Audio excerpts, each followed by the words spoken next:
Okay, good evening, everyone. I think we're going to get started here tonight.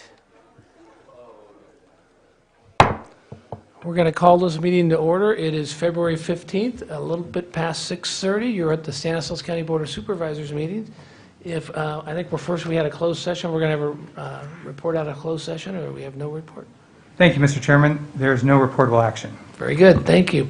Okay, if everyone could please stand for the Pledge of Allegiance, and then please remain standing.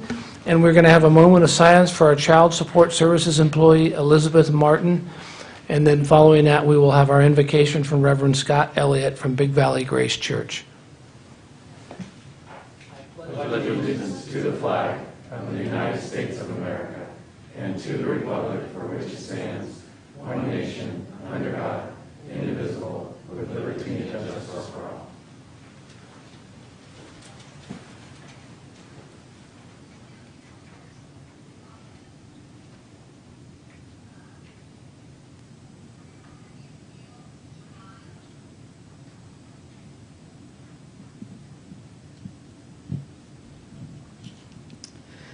Heavenly Father, we thank you for this county.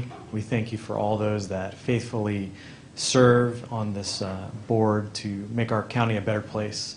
Thank you for their efforts and their time and all the meetings that they have, all the planning that they do. I pray for just wisdom as they share together tonight, as they go over different items and listen to the community. We ask that you would give them great discernment and great clarity as they speak. We pray for our county in general. We ask that you would continue to help us flourish, bring us jobs, keep us safe. We want to see this county continue to flourish. And so, God, we just ask your blessing. We pray for our kids in the schools, Lord, that they would continue to see things returning to normal. And for those places where there might be gaps, that you would help fill in with great teachers to just staff the needs that we have here. We pray for our hospitals and those that work there, asking that they would continue to have great patience and endurance working through just difficult times there. We just pray for the health of our county. We just ask that you'd continue to help those numbers decrease and for people to return back to health, back to work, back to normal family life. We pray that this county would continue to be a shining light in our state, and we pray your blessing on everyone who works here, everyone who lives here, and we pray your blessing on this meeting here tonight. And I pray this in Jesus' name. Amen. Amen.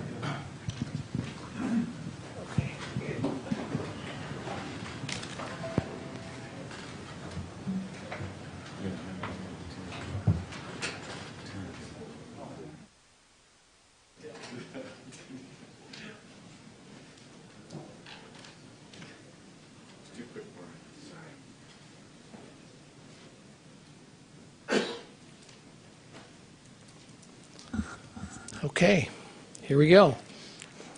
So good evening to all of you here and those of you who are watching at home or online. Thank you for taking the time to be a part of tonight's meeting. I am truly honored to be able to present to you this year's State of the County address.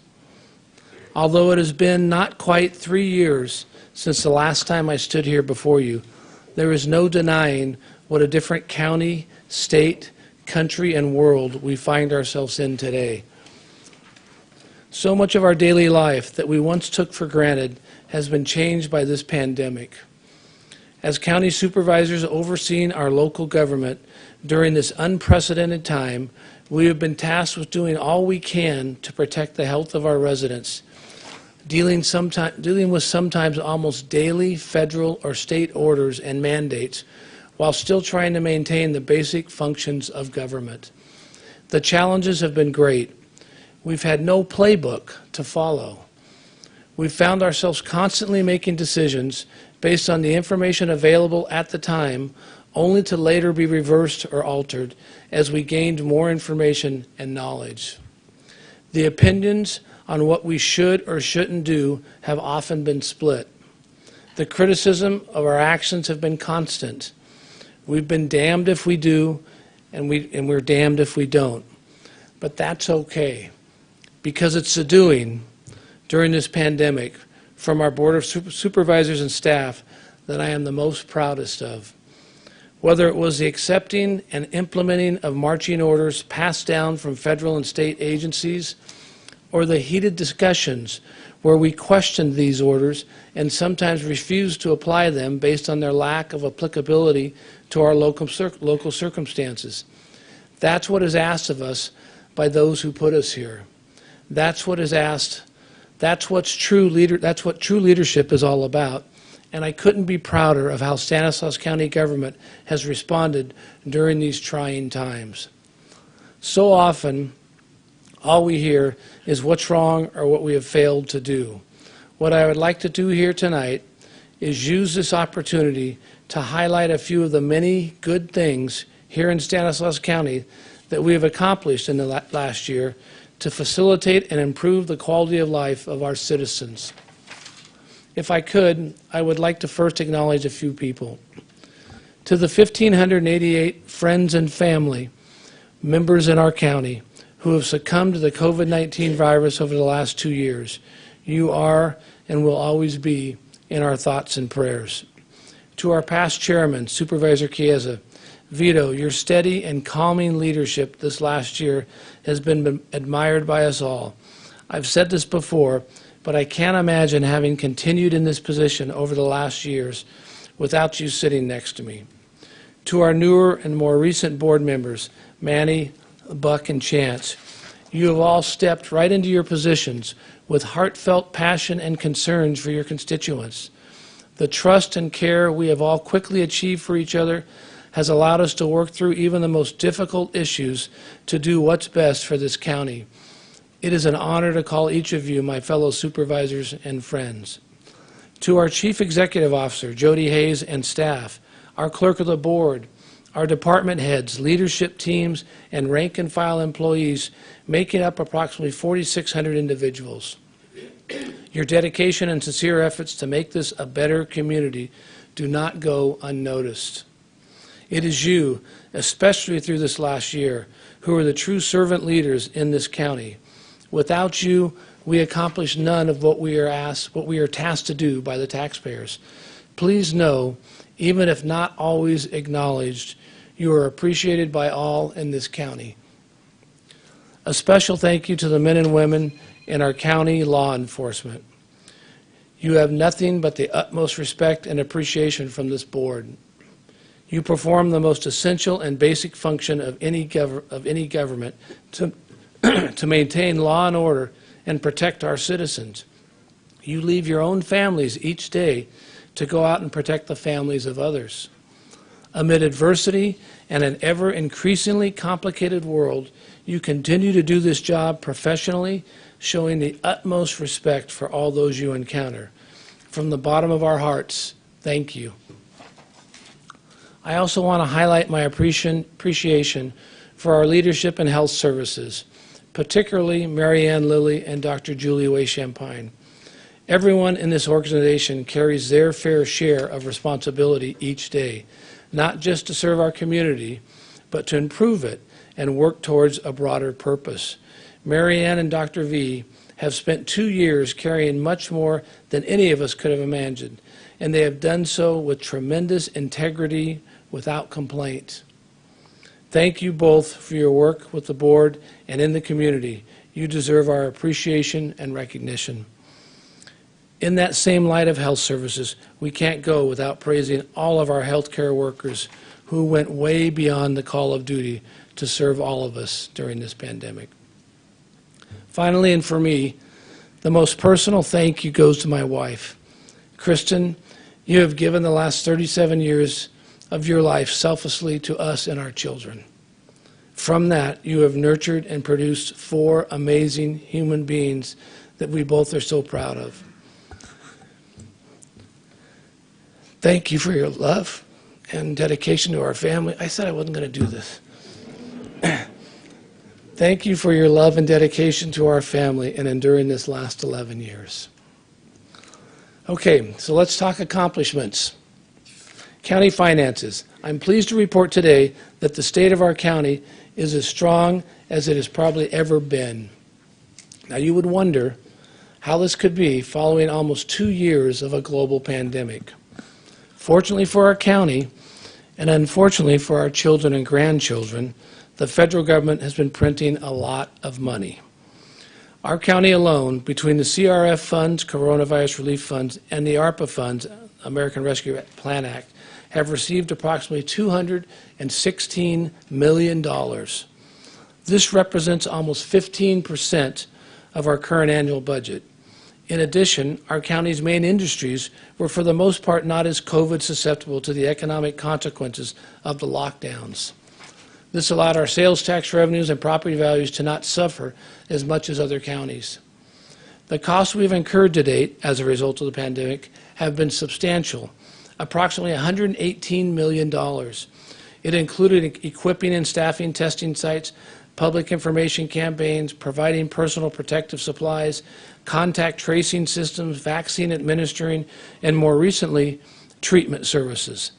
It also included grants that we provided to local businesses and nonprofits to assist them financially in dealing with the economic effect of the lockdowns.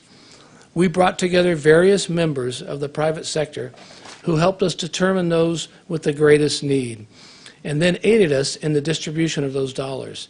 As a percentage of our total COVID resources funds available, Stanislaus County was one of the leaders in the state for dedicating COVID funds to its businesses and nonprofits.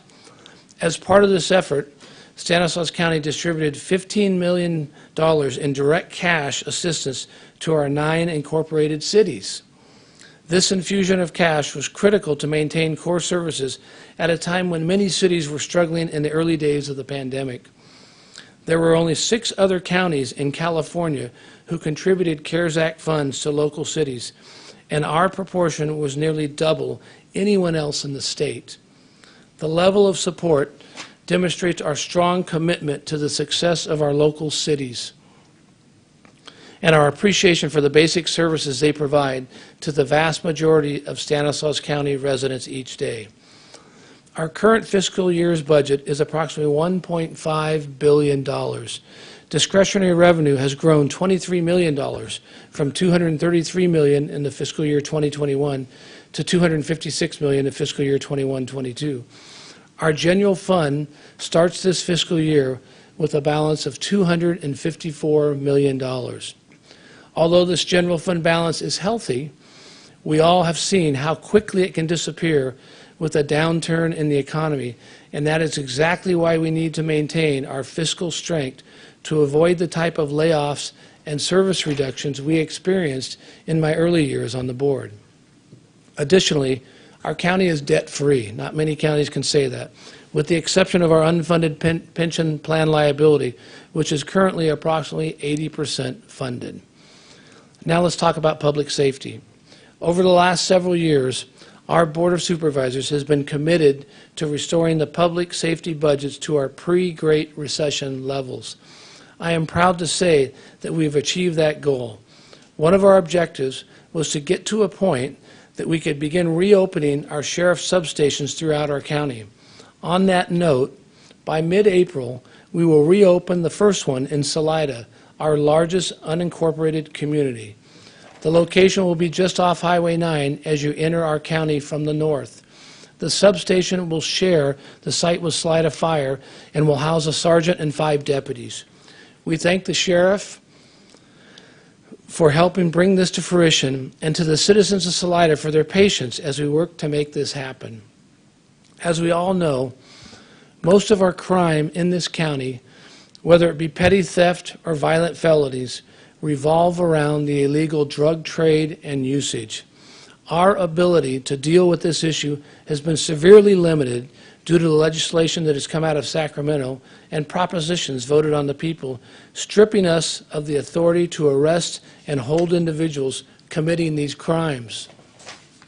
With regard to drug trafficking, over the last year, our Sheriff's Department has seized 305 pounds of heroin, methamphetamines, fentanyl, and cocaine, 30,486 pounds of processed marijuana, 228,804 marijuana plants. In connection with these operations, we have also seized $886,000 in cash and 145 firearms. The lack of consequences for these crimes continues to affect the quality of life of all in our community. I believe as a society, our mission and obligation is to help and support those who are troubled, not to enable and accept their path to hell. We must continue to seek reforms in this area from our state representatives to grant us the ability to end the cycle of lawlessness we are currently facing. Let's talk about local infrastructure. Over the last year, we have resurfaced and maintained 157 miles of road within our county. The new Route 132, which has been 60 years in the making, is finally coming to fruition. Phase 1 is nearly complete from Highway 99 west to Dakota. The design and environmental work for phases 2 and 3, which will give us 4 lanes all the way to Gates Road, is in progress and on schedule. The North County Corridor Project, which so far has delivered us 4 lanes traveling east from Highway 99 to Oakdale Road, continues to move forward with right-of-way purchases to eventually expand east of Oakdale. The Faith Home Road Bridge over the Tuolumne River continues to move forward with environmental work and identification of preferred alternatives. In addition, the Hickman Road Bridge rehabilitation was completed in November. The Crow's Landing Road Bridge over the San Joaquin River has broken ground to be fully completed in 2023, and the McHenry Avenue 4-lane widening from Ladd to Stanislaus River broke ground in 2021 and is scheduled to be completed in 2022. After years of studies and intense negotiations between the various agencies in our county, I am proud to say we have merged 4 of the separately operated bus systems into one regional transit authority. This system will not only result in fiscal efficiencies, but will provide a more user-friendly system for our riders with better route options. I want to thank all who persevered and worked so hard to make this happen. Finally, after years of hard work and dedication from countless individuals involving private and public partnerships, we were able to celebrate the openings of the remodeled Turlock Library and the newly constructed Empire Library, both amazing gems for these communities. Thank you to all who made this happen. Now let's talk about community health. We all know, and I have discussed above, how much effort and resources have been dedicated to the physical health of our citizens over the last year of this pandemic. What I would like to highlight here is accomplishments and achievements we have obtained in the area of mental health through our Department of Behavioral Health and Recovery Services.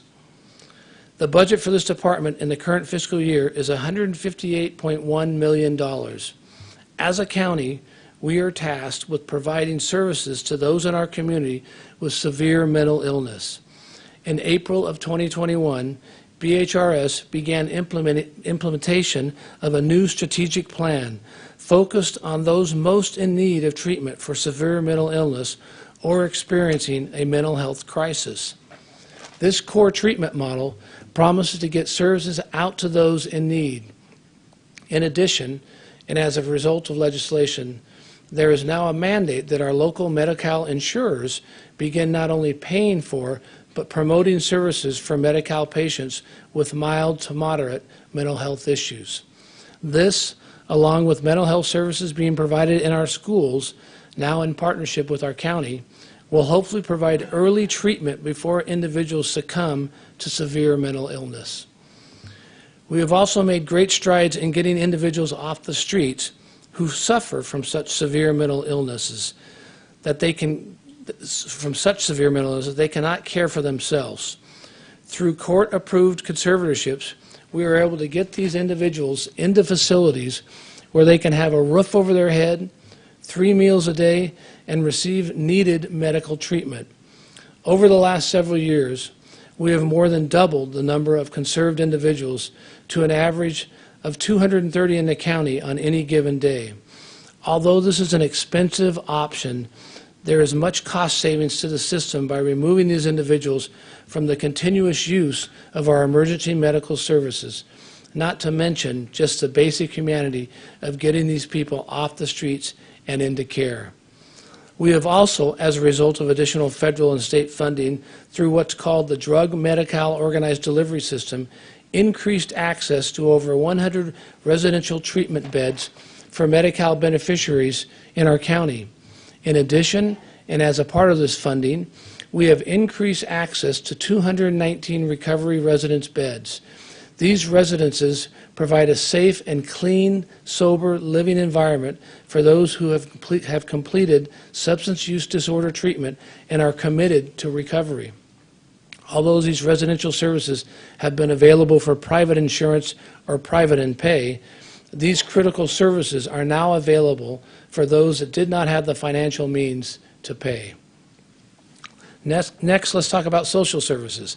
From a social services standpoint, we are a county that provides some form of assistance or subsidy to approximately 40% of our population. I want to say that again. 40% of our population receives some sort of assistance or subsidy.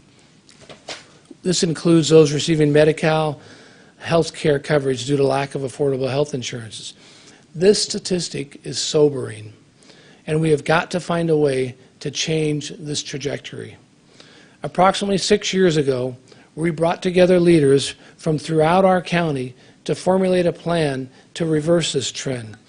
Out of this was born Focus on Prevention, a movement aimed at bringing multiple organizations and institutions together, breaking down silos and working collaboratively to not just treat the symptoms of our ills, but to get to and cure the root causes. At the beginning, we defined what success would look like. We determined how we would measure it, and then we put in place strategies to achieve it.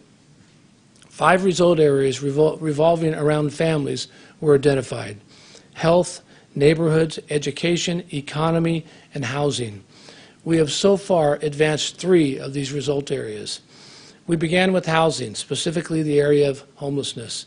The accomplishments here so far include the opening of a low-barrier shelter with 182 beds, the Kansas House, a converted hotel housing up to 225 individuals, providing the next level above a shelter and a bridge to traditional housing.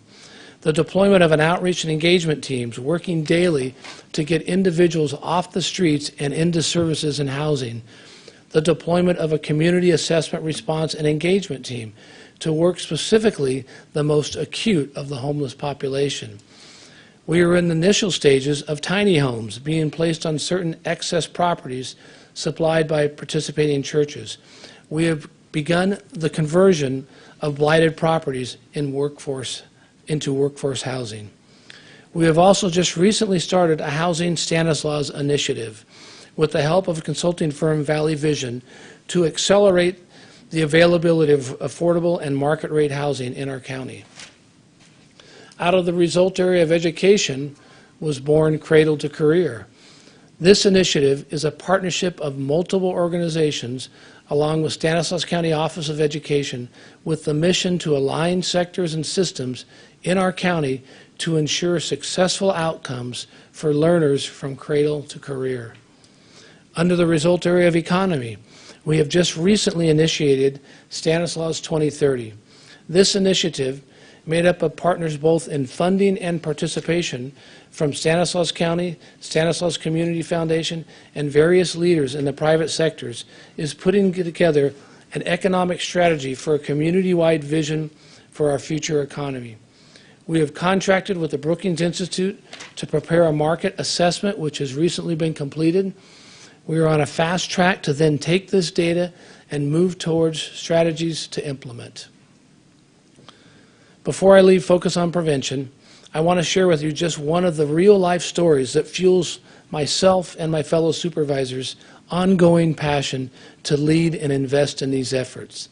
This last weekend, I received a note from our staff sharing a success story from our public safety system.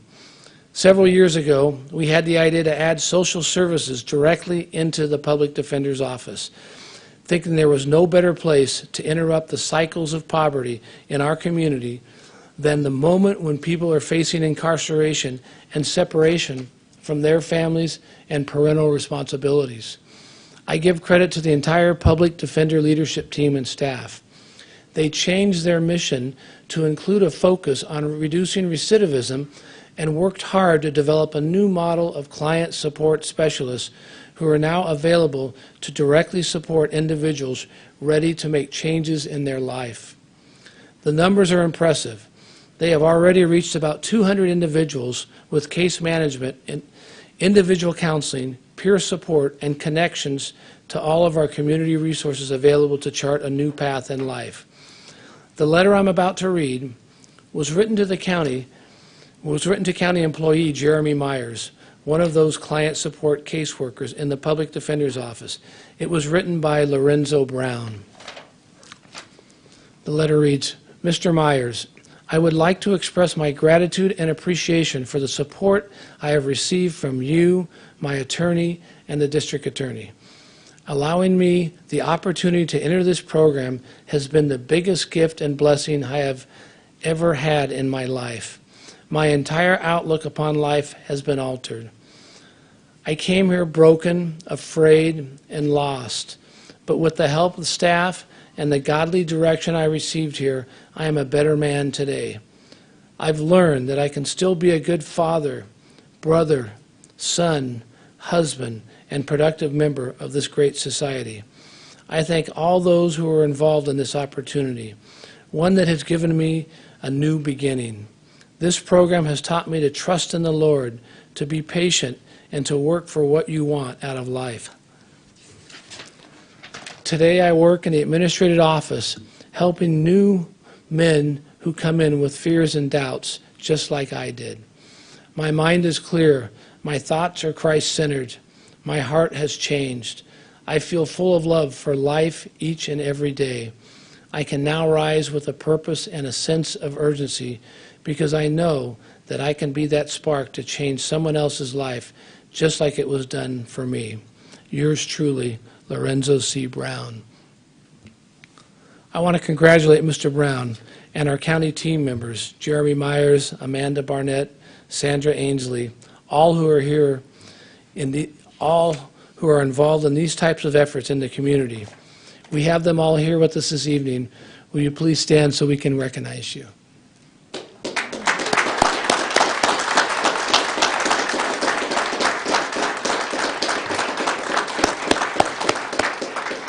Thank you guys very much.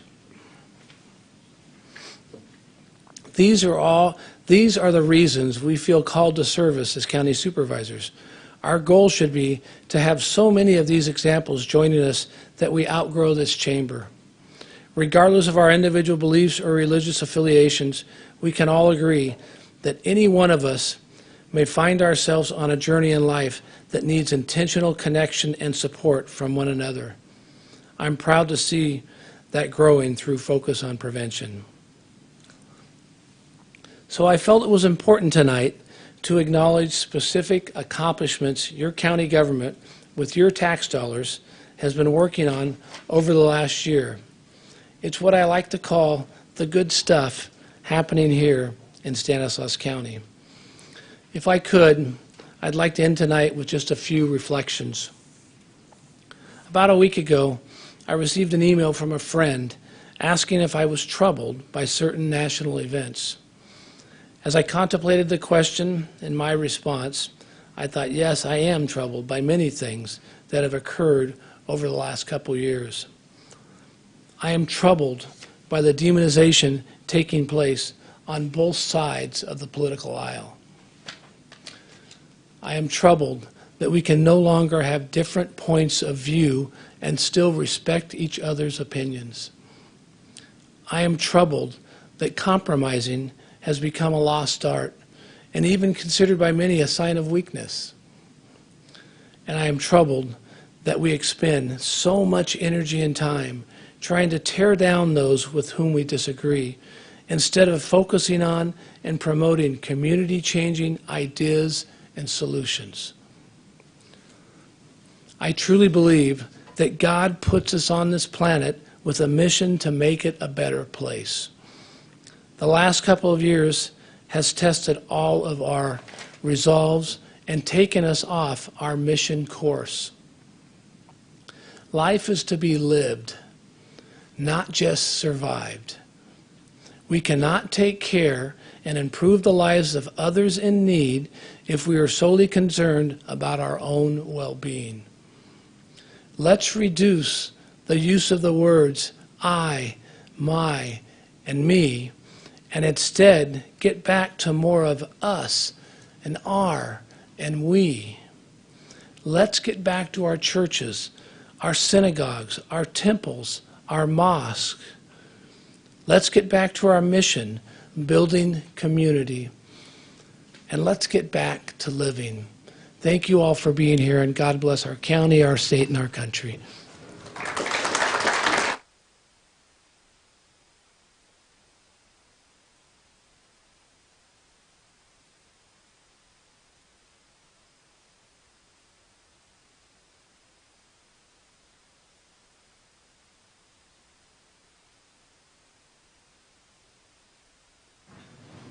We typically take a couple-minute break, but I just want to introduce some special guests that were with us tonight.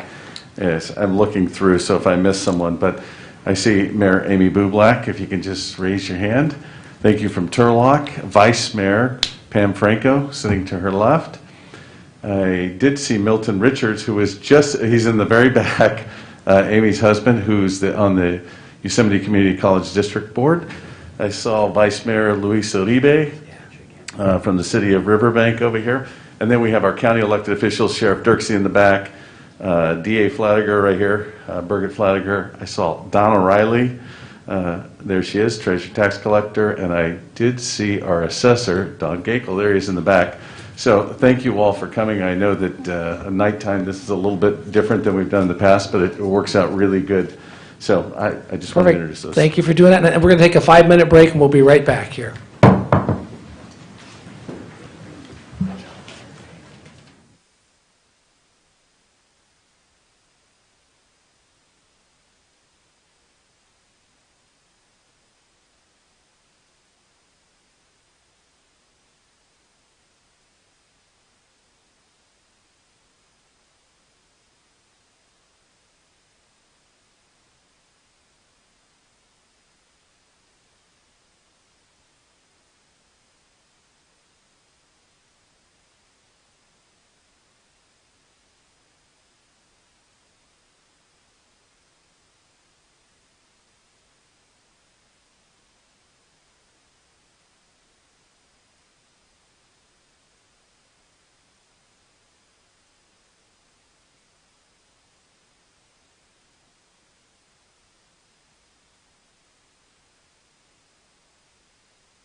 Okay, I think we're going to get going. We're going to call the meeting back to order. Okay, we are now going to move into our public comment period. And this is a time when anybody can speak about anything that is not on the agenda here. We have 5 minutes to speak about any item not on the agenda here. And then we also have a lot of speaker cards for a specific item on the agenda, and we'll get to those too. So we're going to start off with the ones that are just not addressing any specific item. And I'll just call these, and if you can come on up. And Margaret, you look like you're ready. Come on down. Good evening. How are you? Margaret Countryman. Can I take this off? You sure can.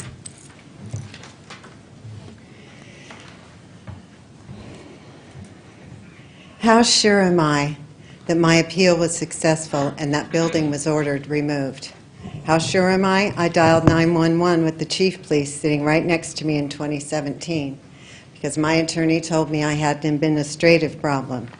Now, I thought it was fascinating that behind me the other day, yeah, you need to pay attention, Liz, Donna was sitting, Donna Linder, okay? She's the county clerk recorder. We had, in these chambers, we had an appeal hearing where everyone was covered. We had the recording secretary from the city of Modesto. We had Patrick Kelly, the secretary for the Board of Zoning Adjustment. And we had Jim Mack for, guess who? The clerk of the 5th District Court of Appeals. Her name's Sandra. She's right here. She's with me. She's never left my side. She made the appearance on 8/22 with me. Now, who can make a court document? Only a court clerk, correct? Not a secretary. We had a recording secretary. We had a secretary for the Board of Zoning Adjustment. And we had the clerk for the Court of Appeals. She didn't make any documents because you didn't let her know that we had appealed this building. That's why you can't talk to me, because you lied, and that's why there are no court documents for these hearings, of which you have tapes on the 3rd floor. Now, this is the document the county was supposed to post. Your office was supposed to post this. Margaret, I gotta have you talk to her. Okay. Sorry. I can talk to whoever I want. You keep saying that. It makes no sense. Okay. So the staff report for this appeal says that it was brought by the neighbors of Bronson. Okay? Let's just get this straight here. The staff report states, this is an appeal by the neighbors of 1705 Bronson, all of which are property owners to the west and north of the subject parcel. Property owners, property rights. Okay? Now, then you look at these documents for after the DA issued a permit, a Code 29, without any court order, which placed us in the position of appeal. So we had to come fight to get that right back when there was no decision. Now here, when Donna Linder sat down, I realized she's the 3-hole punch. Here's the 2-hole punch, which is the city attorney. Both of these have the BS you put across my chest that this is George Murphy's appeal. So that's what you're going to go to court with. That's what you're going to jump over Donna Linder's office, and you're going to go to Birgit Flatiger down at the. This has probably been on her desk since day one, because it was overturned. It was an order that was overturned. So we've all known about it. Every clerk on the 6th floor knows you lied. Do you know why? Because you put out a city memorandum from the county, which is really fascinating. That is fascinating. So you took this obstruction of justice and put it to every single city clerk, which I find amazing. Now, you added, when you didn't get your way, you added 2 no votes, French and Smith. Now, I just had a conversation at Christmas time with Mr. French. Now, Mr. French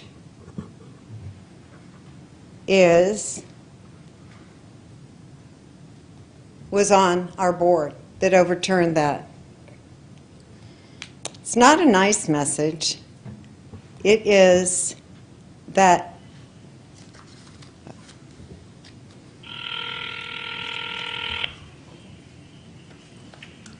Good afternoon, this is Jalen.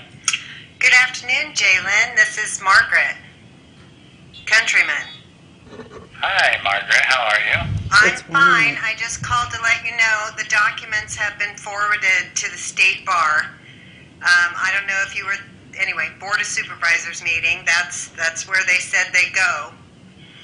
And I filed charges against the Sheriff's Department for obstruction of justice. 30 seconds. Because of the posting, the wording on the posting.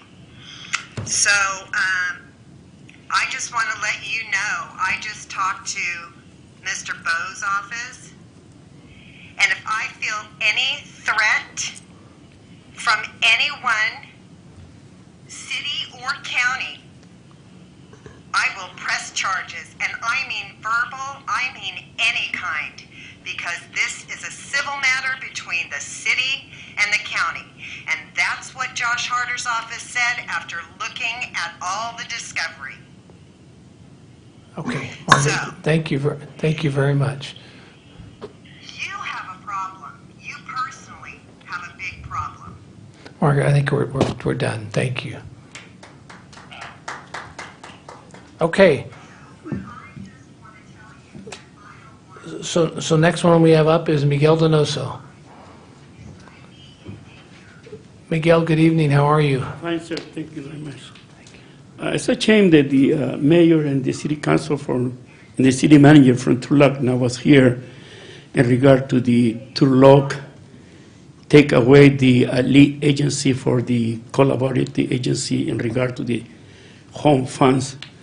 And the second point, Mr. Chairman, is I wonder why is Mr. Hayes appoint or giving job to Mr. Ruben Imperial and Mrs. Tina Rocha and not announce to the inside for outside for promotion of that 2 positions. So I wonder it's a secret because I talked to Mrs. Navarro and she said cannot explain to me that because it's too much confidences.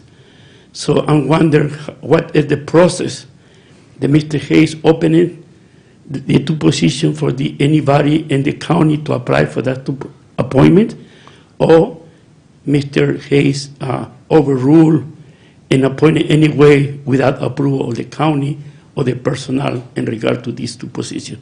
Thank you, sir. Okay, thank you, Miguel. Okay, next up I have Susan Padilla.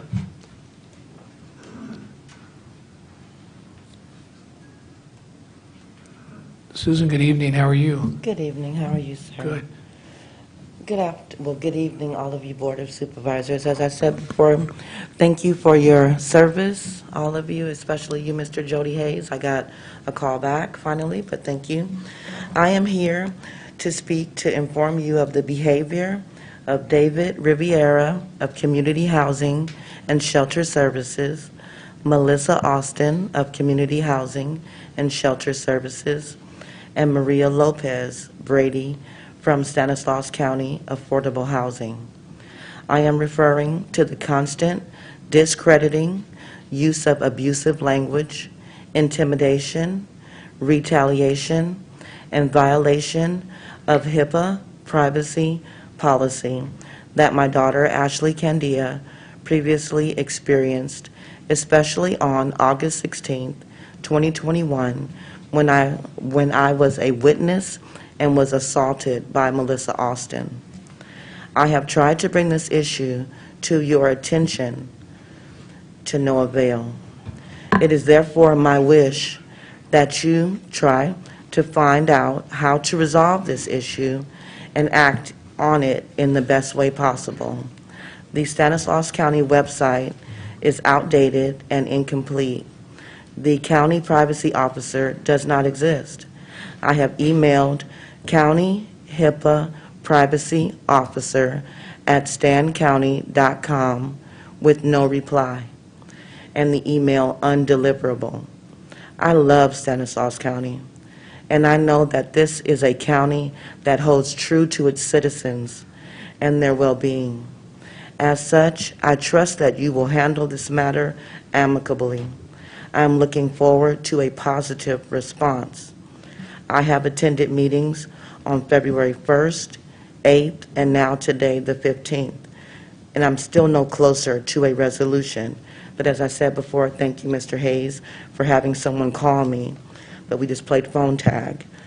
Furthermore, next year, this is a side note, next year during Black History Month, when you present a proclamation, I would ask that you read it and don't just rush through the presentation. Moreover, I'm a Salida resident. This is the first that I've heard of a substation. We already have a substation at the library that hasn't been used in years. We would not like a new substation in our neighborhood. And I still need help with the problems that I, talked with you about. I haven't gotten any help, and I just... Susan, I'll let Jody address this. The substation hasn't been manned. It's been empty for years. Yeah, it has. And It so just we're gonna- sits there at the yeah, library. So we're going to get one open now and right in the downtown Salida area. So that's a good thing. Yeah, but can I? Well, do you live in Salida? No, but I spend Well, a it's lot of not a time good there. thing. It's not a good thing. It's a good thing to have a sheriff substation in your community. Well, we've had one at the library for No, years, no, it and it hasn't. hasn't been manned. Right, so now It's a we're big going- sign on it, it's a big, on the library substation, but nobody's in there to help you. If you went in there, you would not get help. Right, so now we will. Now we've got the funding and the personnel, and we're going to do just that. So, but I'm going to let Jody just address your other issue here. Good evening, Ms. Padilla. I do want to let you know that just a couple of hours before we started our meeting tonight, I did meet with our staff. We went through a list of all of the matters that you've brought to our attention, and we do have our staff available to update you on our progress with each and every one of those issues. If you could just stop by the staff table in the back this evening, they'll Yeah, be that's what glad I to share did the that last with you. 2 times, and also it would be helpful if when I write the proposal and I send it to you the day before, that you actually read it before you get here, so that we can have a competent conversation, because you don't know what I'm talking about if you don't read it. Did you read the attachment today? So we're perfectly available to help you. We Did have you done a read the lot of follow-up attachment with to all my of the email items that you today? brought to our Did anyone attention. read it? Thank you. Good evening. So no one read it. Yeah, we have it right here. We have your email right here. Did you read it? Yeah, it was here when we got here. So, and Did you read it? Yeah, we will continue to do everything we can to help you, But did you Susan. read it? Yeah, I will read it after the meeting. But that's not helpful, because I'm not going to be here after the meeting. Well, we're going to continue I'll just to come do- back next time and we'll That's talk about perfect. it. You come back, and we're going to do all we can to help you, Susan, though. That's what we want to do. So we'll continue to do that. Okay. Okay, next up, we have Rebecca Harrington.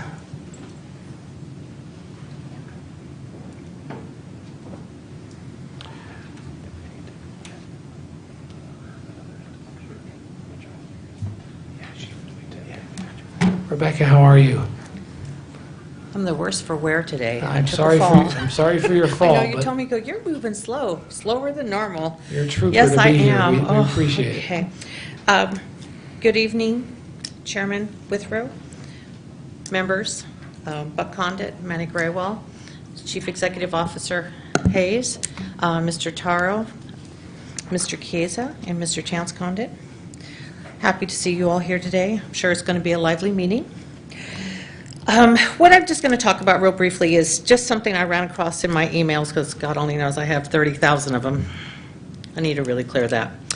But what I went back and I was looking at is an email response that I got from Public Works, and it had to do with the downed street lighting and the median at South 9th Street and Hosmer. And that was 2019, which now was 3 years ago. And the response was that we're going to work on this. We're going to be doing some upgrades to South 9th Street, and therefore we will be addressing that issue at that time.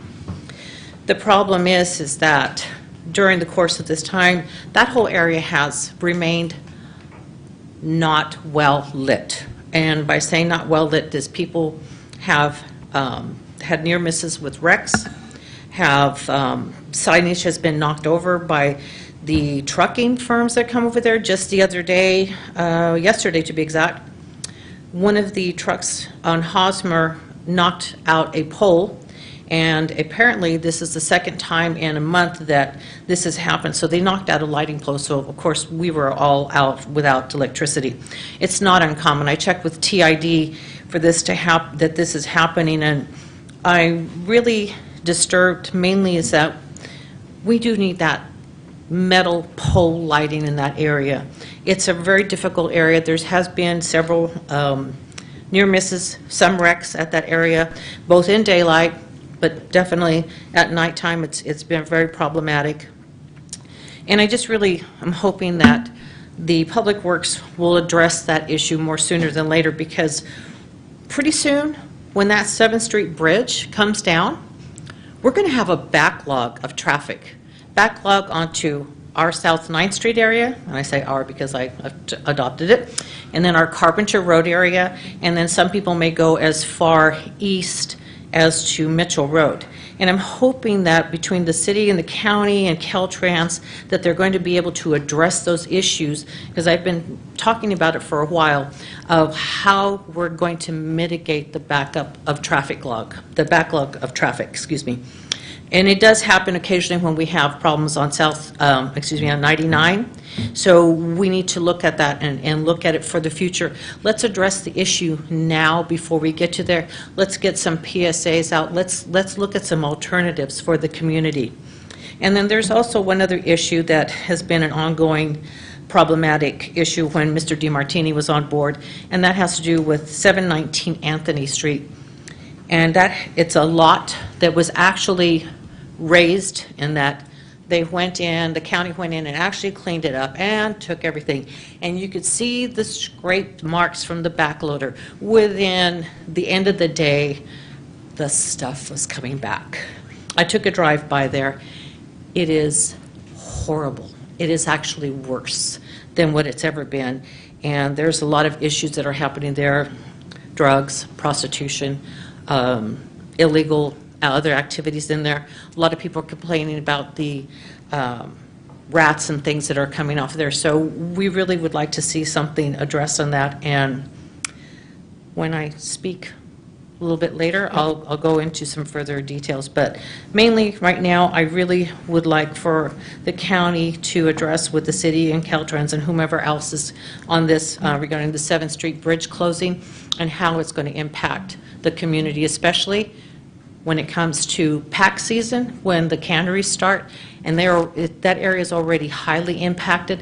What are we going to do to get some of these trucks in and out of that area safely, and also keep traffic flowing at a pace that's conducive to everybody? Okay. Thank you. Very good. Can I Go address, ahead. I think tomorrow night at the COG, we're getting an update on the 7th Street Bridge, and it is online, right? It's going to be, there is a Zoom, the ability to get in. And Mr. Lehmann, are you presenting? No, it'll be Theron. Okay, Theron. So you heard the question, if you can just have Theron address that during the presentation. And then tomorrow, who's your rep now? Because you're split between two of them. They're going to send you the Zoom link so you can get onto the StanCog meeting. It starts at 6 o'clock, so. Perfect. And we'll address the other area, the garbage area too, Rebecca. We'll get on that and figure out what's going on. Thank you for telling us. Okay, very good. Okay, next up, I have David Cheek. Is that right? Am I saying that right? David Cheek? Come on down.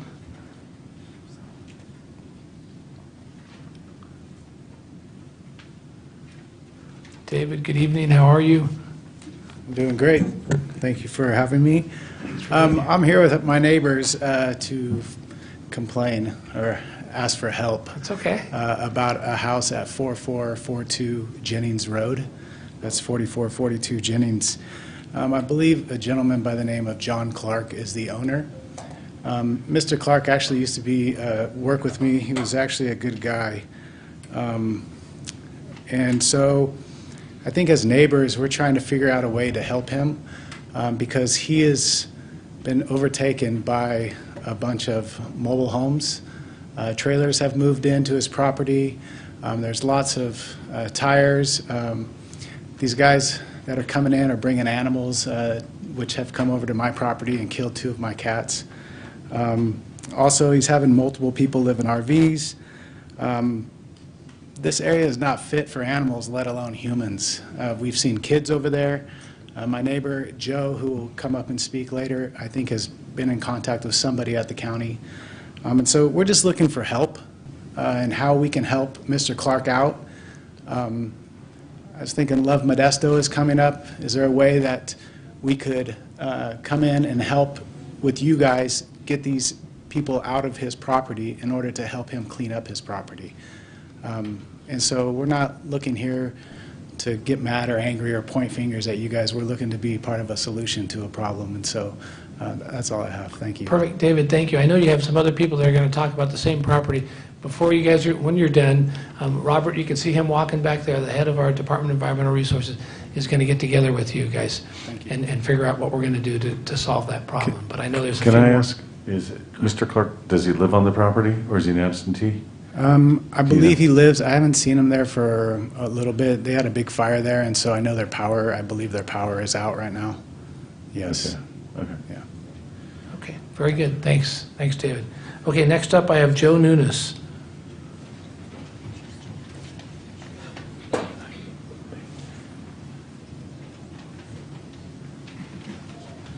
Evening, Joe, how are you? Good. How you doing? Good, good. So again, my name is Joe Nunes. I'm a longtime resident of the Westport community.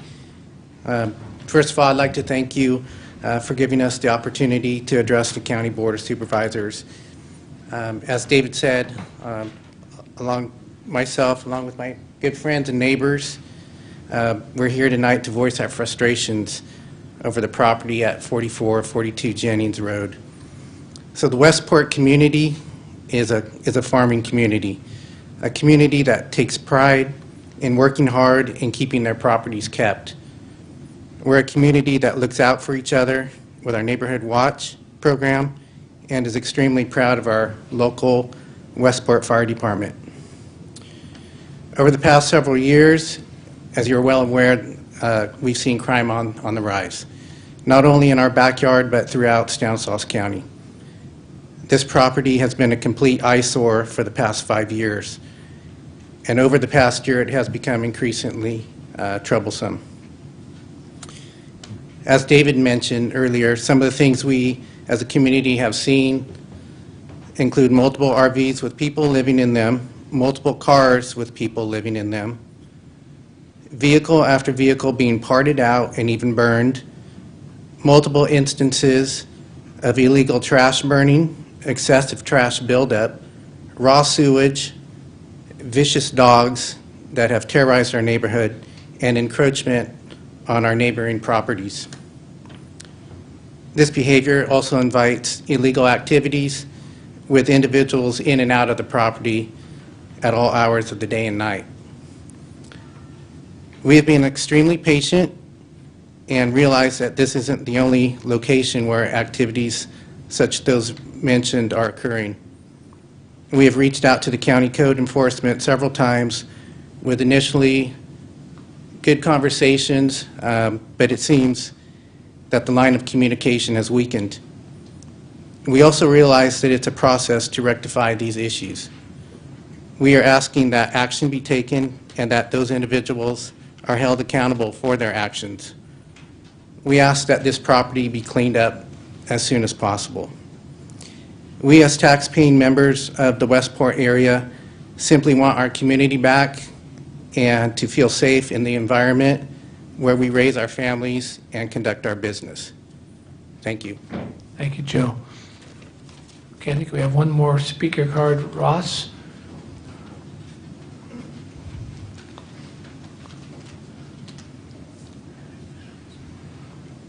Ross Lee. Ross, how are you?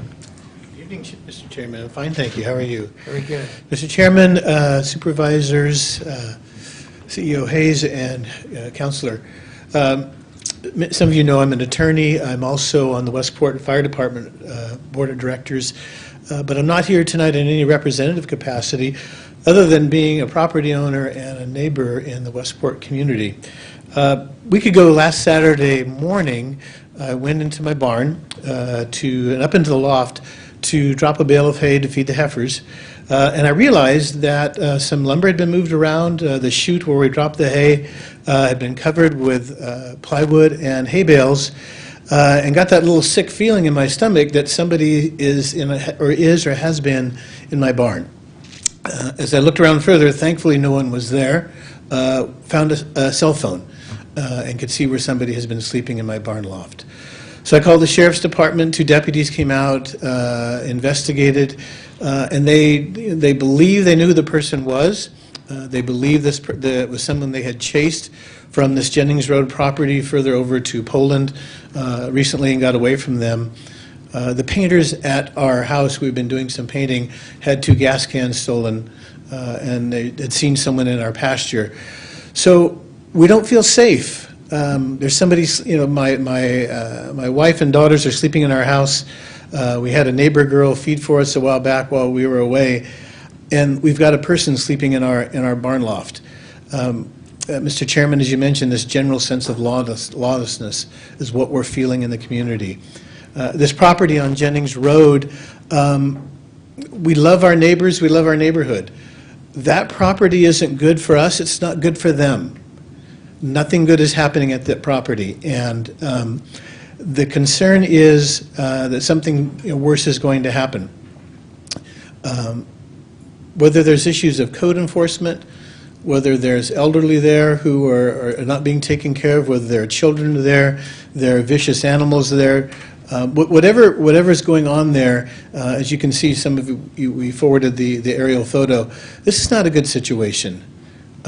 So we, along with my neighbors, we're asking for some help. We want to do what's right.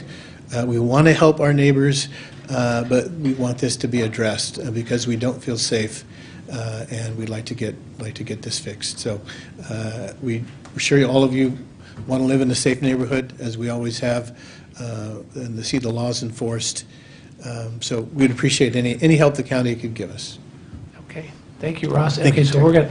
Robert is right there waiting for you guys. And we'll start the process to figure out what's going on and get this fixed one way or another. Thank you, guys. Anybody, those are all the public comment cards I have for just nothing specific. We have ones that are just specifically for item 9, but these are the only ones that we have. Anybody else like to come up for public comment on anything else? Okay. Seeing none, we're going to move on to our consent calendar, and I think we need to pull item B1 is going to be pulled. And beside that, any other item anybody want to pull from the consent calendar? B1 pulled completely. No, I think we're just going to have some comment about it. Quick clarification. So, Ruben, if you want to go ahead and make comment, and then maybe we can do this all at once. Ruben Imperial, Director of Behavioral Health Recovery Services. How are you? Thank you. Good evening, Chairman Withrow, Board of Supervisors, CEO Hayes, Assistant County Counsel Taro.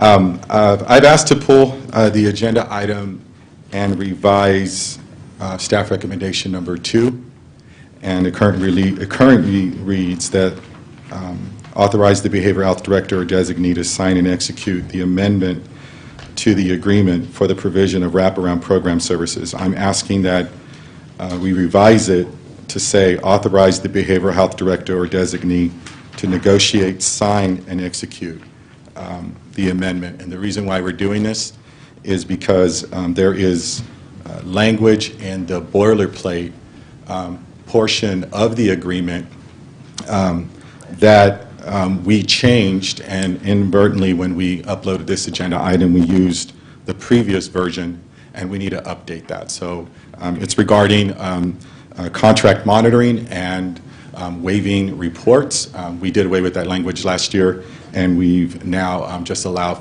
for the reports to come in at and extend the deadline instead of waiving them. So I talked to County Council about this, and the way to resolve this is to ask to negotiate the agreement. I'll make that one edit, and then I'll sign and execute. So that's my request. So why don't we do this one separately, and maybe we can do it right now. If we'll look for a motion that will include those changes to it. Okay, so we're going to take B1 separately. I'd B1 like to separately. make a motion that we take the amended version of the language. No, second. We have a motion and a second. All in favor? Aye. Opposes? Passes unanimously. Okay, thanks, Ruben. We're good with that one. Okay. Done. Do you have the language? Okay. Yeah. Thanks. All right, perfect. Thank you. Okay, we'll move on to the rest of the consent calendar. If nobody's looking to pull anything, nobody from the, is anybody from the audience want to? Yeah, Mr. Chairman, I have a item for the 7B2. I'm sorry, Miguel. Go from the Okay, come on up. Yeah, I'm sorry. Yes, here it is. Thank you. Sorry, I thought they were all item 9. Well, you have a special night, so I forgive you. Thank you. I'm sorry. Is that a permanent? I'm sorry, sir. I had to say that again. No, that's right. Is that permanent or is this temporary? Is this for tonight only? Oh, tonight only, sir. You know I'm going to come back to you, so no problem. Okay. Mr. Chairman, I think the proposal recommendation for the 7B2 is in the wrong position, Mr. Chairman. It's a lot of violations of the different executive order 13985 and 13995, plus the limited English proficiency, and the plan don't specific talking about the 13166 executive orders of the limited English proficiency. So this document is still not properly given to the community to study or to review in regard to the understanding what is proposed. And to me, it's a very key element that our community, the limited English proficiency, be participant in this one. You have 2 meetings before. One is 42 people was in the meeting, and the other one 49. And never in that process of the meeting, only say the meeting is going to speak only in English, and anybody that want to speak another language can come and say something. But the problem is under the limited English proficiency and the Demily Aleatory Bilingual Act, it said that you have to share before that, not under the request, you have to able to communicate with limited English proficiency community to do the services, especially mental health and different programs. So I think this proposed recommendation is out of time and not giving enough community involvement only to a specific groups that's supposed to go over there, and the majority, I'm sure, is the providers and not the receivers of people that need help in regard to the mental health, especially under the cultural competency is not there in the package, in the plan of the mental health proposal. Thank you, sir. And we're going to ask the California Legal Office to look for this problem and to see that so many violations in this package. Thank you, sir. Okay, thank you, Miguel. Okay, any other comments on anything with regard to the consent calendar? Anybody like to pull anything? Or okay, hearing none, I'll bring it back to the board and look for a motion on the consent calendar. Motion to approve the consent calendar. Second. We have a motion and a second. All in favor? Aye. Opposed? Passes unanimously. Okay, thank you very much. We will now move on to, well, we had item 8, but that has been sent back to the Planning Commission, so we will, the public hearing? Oh, okay. Okay, I guess we have to have a motion to cancel this public hearing, and then it'll be sent back to the Planning Commission. So do we have a motion for that? Motion to cancel. Second. Motion and second, all in favor? Aye. Opposed? Passes unanimously. Very good. Great. Now we'll move on to item 9, discussion item, approval of public outreach strategy to support the development of a priority list for expenditures of the $50 million of ARPA funds. County CEO, Jody Hayes. Yeah, thank you very much, Chairman Withrow and members of the board, and thank you to all the members of the public who are here this evening. This is a topic that we look forward to discussing throughout our community for many months to come. I'm delighted to just kick off this presentation. We have this, what I would consider our all-star team here that has been working on how we are going to connect this tremendous opportunity for infrastructure improvement into every neighborhood impacted by it here in Stanislaus County. I'm just going to do a real quick kickoff, and Dave, when you're ready, you could just go straight to the slide that describes, you heard during the State of the County presentation, Chairman Withrow mentioned the dollars that have been provided to our local community under the American Rescue Plan Act, correct? Just making sure I'm getting my, yes, my acronyms correct. And in total, we have about $107 million for a spending plan. And Dave, you could just go to the next slide, if you don't mind. But there you go, right there. And we have 5 different categories. So this is just a reminder of the 5 categories that we're working on and where we fit in with tonight's presentation. First, we have $30 million set aside for economic development. And you could go to a board agenda item on August 10th of 2021 for the latest information on what came before the board related to our progress there. We have $5 million to support a community development corporation, and you could go to a board agenda item on October 26th of 2021 for more information there. We have $5 million for supporting families and individuals. That item would be coming before the board with agreements. We've done the RFP process, a lot of work that's been underway there, and you'll see that most likely within the next 1 to 2 board meetings. We'll be back here for that. And then all the way over at the right, we do have about a $17 million reserve. However, we've already started to tap this funds for some of our administrative support to support this. That $17 million, or a portion of it, will be available for us to program in the future. But this last item is the one that we're here to talk about tonight in detail, and that is the largest of our categories, $50 million for community infrastructure.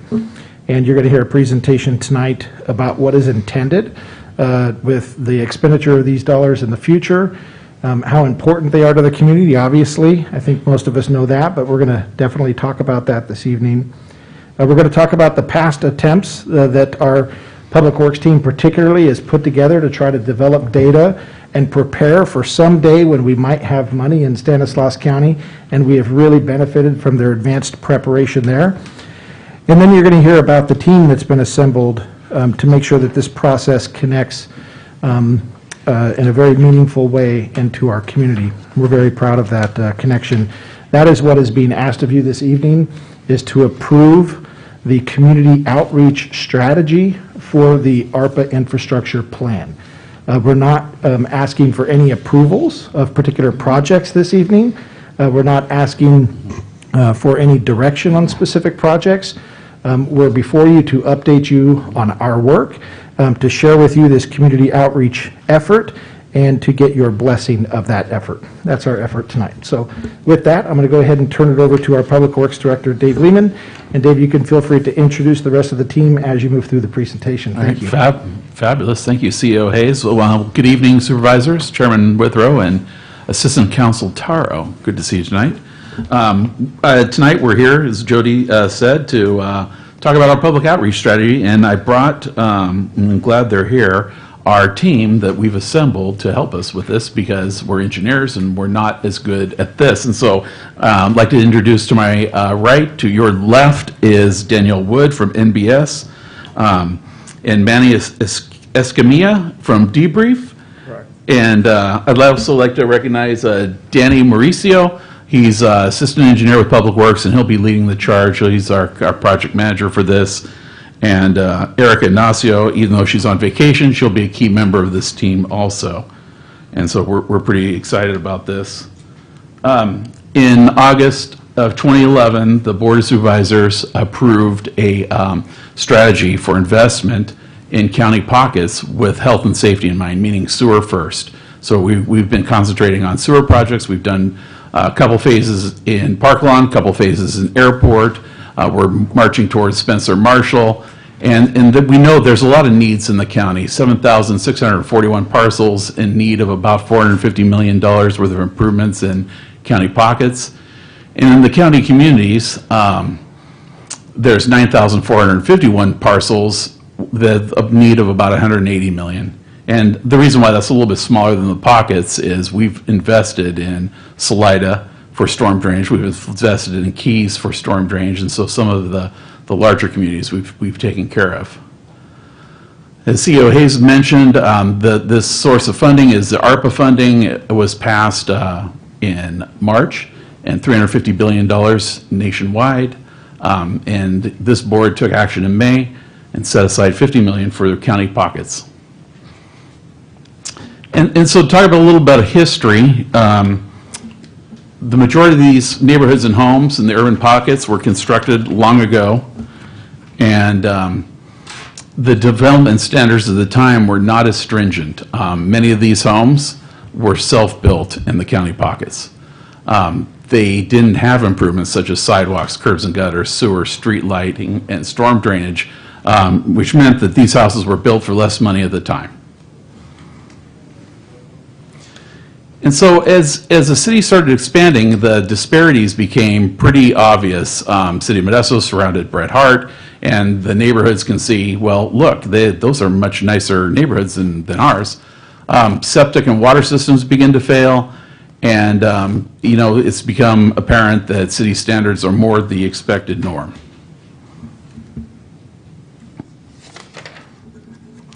There's 41 urban pockets that have been identified. Most of these areas are adjacent to or surrounded by incorporated city lands. Significant range in size and uses, residential, commercial, and some vacant. And each urban pocket has been mapped individually.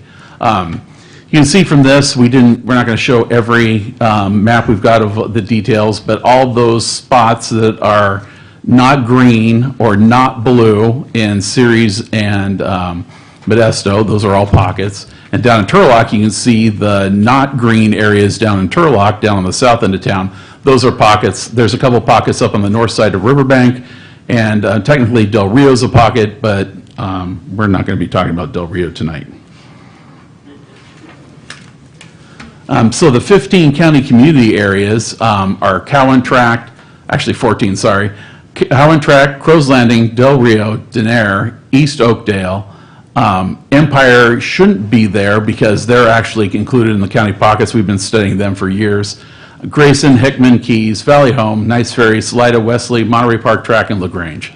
Some of these communities are more rural in nature, like Nice Ferry and Crow's Landing, and some of them are much more urban, like our largest town, which is Salida, and then Keys and Denair.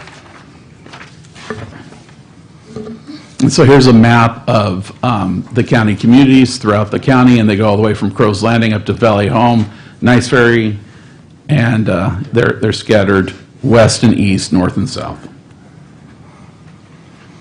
And so some of the things we've been working on is safety evaluations. We've been pretty successful recently with sewer grants from the State Water Board. We've been successful in 3 neighborhoods, Bret Hart, Robertson Road, and Airport, with some ATP grants from the state, which is nice. And every urban pocket will have a slurry seal done in the next 3 to 5 years. And so we've done several, and we'll be done with those in 3 to 5 years, the first time around. And then we go back to Salida again. So some of the things we've done in the past, Bret Hart, we've done a sewer project that was late 90s. A landscape and lighting district was formed to install street lights, and we are doing that ATP project I talked about. Robertson Road got a sewer project many years ago, and the sidewalk project is under design. Shackelford's gotten annexed. We did full improvements there many years ago. In 2012, it was annexed to the city of Modesto, so that was a success. Collins Road, we had down a series sewer lines and laterals. And in Empire, we've done a Phase 1A for stormwater. We've done the Urban Pavement Preservation Project, the slurry seal. Partial water and sewer upgrades by the city of Modesto. They now run the water and sewer system out there. And Empire's gotten the library and aquatic center. Airport's gotten a sewer project, and sidewalks are under design. Park Lawn's got a sewer project. And West Modesto is under Phase 1 and 2 for Spencer Marshall, and Phases 3 and 5, we're working on the design. And Denair, we're working on the design for a sidewalk project.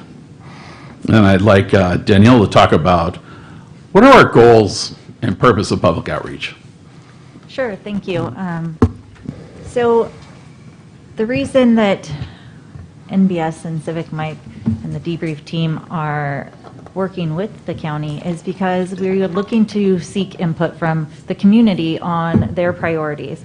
So acting as an impartial facilitator of this process to gather information from the community, find out what their priorities are, and then summarize that feedback so we can bring it back to the board to make a decision moving forward.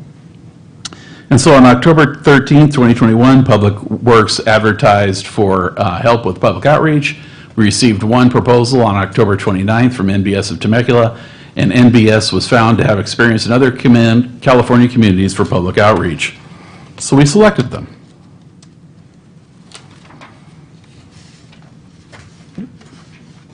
So our background is over the last 25 years, we've worked with over 350 public agencies across the state of California in regards to various funding mechanisms, revenue,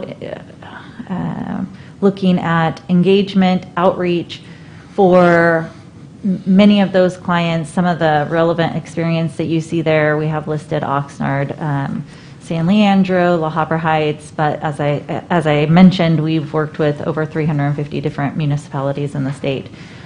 We've been doing various levels of engagement and outreach for many, many years. Most public agencies only participated really in outreach. That's sharing of information one way, and that's starting to change. We like to see that. I've had some conversations with individuals in the room about how important that is, that now what the county is looking to do is gather feedback and then use that to make decisions, right? Impartial feedback.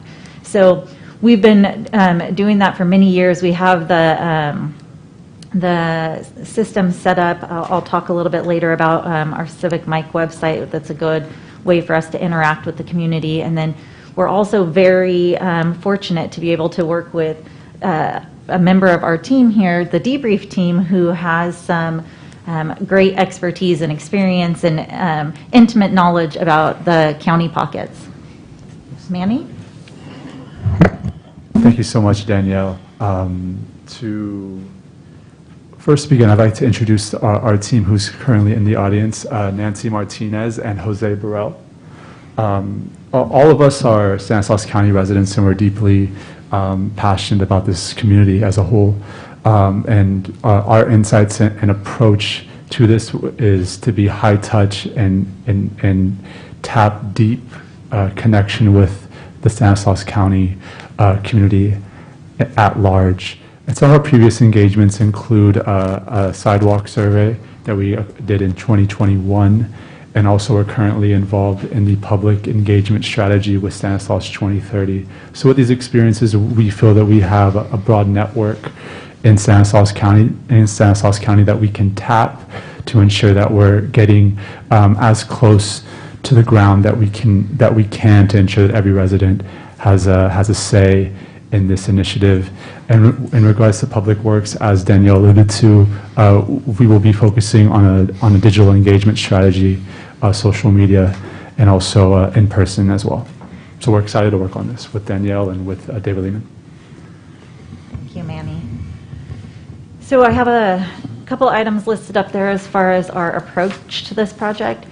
We do have civicmike.com/Stanislaus, which is where we will share all of the information. It'll be the hub of all of the outreach and engagement that we receive for this project. So our main goal is to start the engagement process, start by sharing outreach, which is the one-way communication. So educating various members of the community on what we're looking to do with this project, right? What this is about, what these funds can be used for, and then gather information back is the engagement part. So that's through the surveys and meetings and workshops. But during that process, oftentimes we have to shift. So we may be looking at one district and treat them a little bit different than another, because not as far as the information that we're trying to obtain, but how we obtain it. So one area we may be able to get a lot more people that are going through social media or are showing up to meetings, but another area we may have to take a little bit more boots on the ground approach. So that's okay, and we know that, but having the civicmike.com website allows us to have all the information in one place. So when we look around at the table and we say, who isn't represented in this community? Who hasn't given us feedback? We have all of the information that we've shared with everyone stored in this one location. So anyone can come in at any point in time and see all the information as if they were part of the whole process from day one. As I mentioned, inclusion, I'm sorry, I mentioned inclusion is important there, because that is when we shift with the engagement process, when we look around and say who's at the table, who isn't, and then what do we need to do to get more participants at the table. And then the collaborative governance portion is when all of that information is put into a report and then given to you to help make a decision based on the feedback from the community. So what are our anticipated outcomes from our public outreach efforts? We want to know if residents feel safe in their community, if they feel that their amenities are accessible, if they feel that they have adequate sewage and drainage systems, and what benefits are the most important to them. So all of those outcomes we're going to try and get without leading them down the path to answer one way or another. That's why it's very important, and I really appreciate the fact that the county is looking to have a third-party facilitator in this process, because oftentimes staff knows a little bit too much, right, for their own good, because then they want to lead community members down a certain path because they know what's best for the community. But this method allows for us to gather information from the community and then pair it, marry it to the information and all the studies and research that the county's done over time to come up with the best solution that represents the community's priorities. So also we want to know what level of support for ongoing maintenance there is. There may be a need for some improvements that then the county can't maintain through these funds. So we'll be looking at that. And then other improvements that should be considered just to get the most bang for your buck from this process, right? Because this information is going to be used for years to come, not only with these funds, but for possible future funds or grants. So we want to find out as much information as we can through this process, and then we want to make sure that our results are inclusive as well for all of the communities. Thank you, Danielle. So some of the things that we identified staff has as key public improvements. Did we miss any? Municipal water and sewer services, sidewalks, curb and gutter, the storm drainage, roads. Have a nice road after we're done with the project. Storm drainage, street lights and signs. And some of the things that we've thought about are, well, the cost of improvements. Are there any right-of-way constraints? Will we have to buy right-of-way in any of these neighborhoods? That will slow the project down if we do. Many areas that we're looking at, especially in South and West Modesto, they're either severely economically disadvantaged or economically disadvantaged. And so is there any differentiators that the community knows about how to differentiate between communities that are all really needy or need the improvements? And so in regional equity, is it important to have the projects not just in one area, but maybe projects throughout the county? And so the next steps, we're going to hold public discussions. We're going to do, we're proposing to do a meeting, at least one in each district. We're going to receive public input on what's important. We're going to strategize and implement a public outreach campaign via social media. That's what debrief is for. And we're going to listen. And we're going to summarize the feedback. And then when we've gathered this, after we've held all the meetings, we're going to come back to the Board of Supervisors and present what we've discovered. And here's our schedule. So we're going to be doing the public outreach between February and about June. Sometime this summer, June, July, we'll be back to the Board of Supervisors to establish the ranking criteria, what we've heard, what's important to the community, and how much is it important based on the community feedback. July, August, We're going to return to the Board of Supervisors again to select areas for improvement based on those criteria that the community told us about. And then hopefully late this summer in 2022, Public Works is contracting for engineers to help us with the designs. Concurrently with that, we're going to be doing the environmental document. Planning is going to help us with that. They're going to do the CEQA. And then hopefully by next summer, 2023, we're completing the plans and bidding projects out. Hopefully start construction in fall of 2023, and then complete the projects in fall 2024, summer 2025. All funds have to be expended by December of 2026. And so here's where the staff recommendations are. Approve a public outreach strategy, support the development of a priority list for expenditure of the $50 million of American Rescue Plan Act of 2021 funds allocated for investment in county islands and county communities. Direct the auditor controller to increase estimated revenue and appropriations by $284,500 for the Public Works Community Infrastructure Urban Pockets project as detailed in the attached budget journal. Direct the auditor controller to increase estimated revenue and public works budgets by $125,000 as detailed, and then authorize your public works director to take any appropriate action necessary to carry out the purpose and intent of these recommendations. And we're available for questions. Very good. Okay, thank you guys very much for doing this, Danielle, David, and Manny, and then I know part of your team in the back there with Nancy and I guess Jose, yeah. So thank you guys for being here. Okay, so we're gonna have a public comment period where you can come up and talk then, okay? Okay, thank you. That's okay. That's all right. No, it's all right. We'll get you here.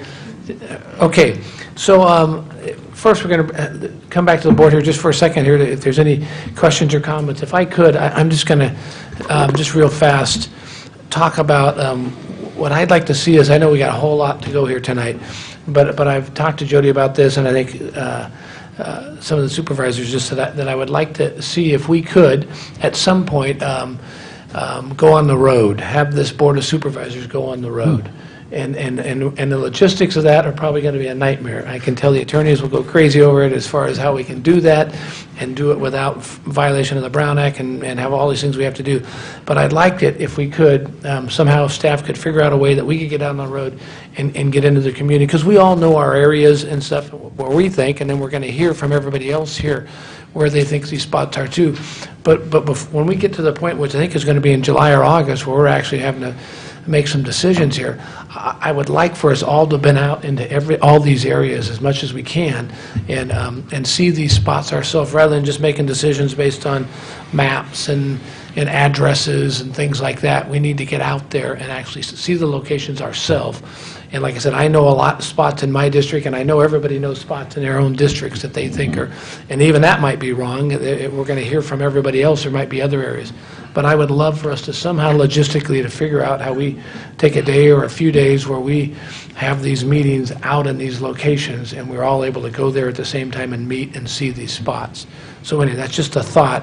I know there's nothing we're going to decide here tonight, but I just wanted to throw that out there and get us to maybe start to work on it, as long as my fellow supervisors are okay with that we maybe start planning something like that to make that happen. Okay, all right, that's it for me. Okay, any other questions or comments right now before we go to public comment?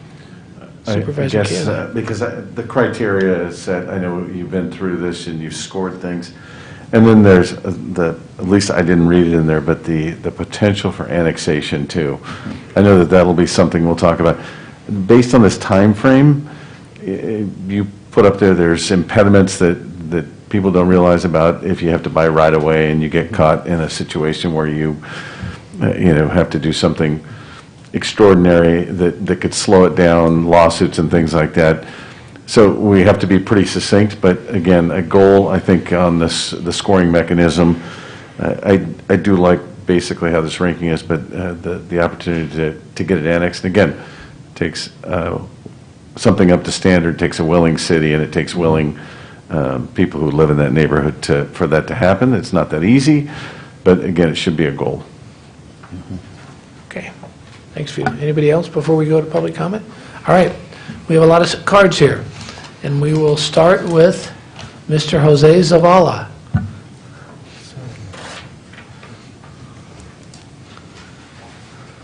Jose, good evening. How are you?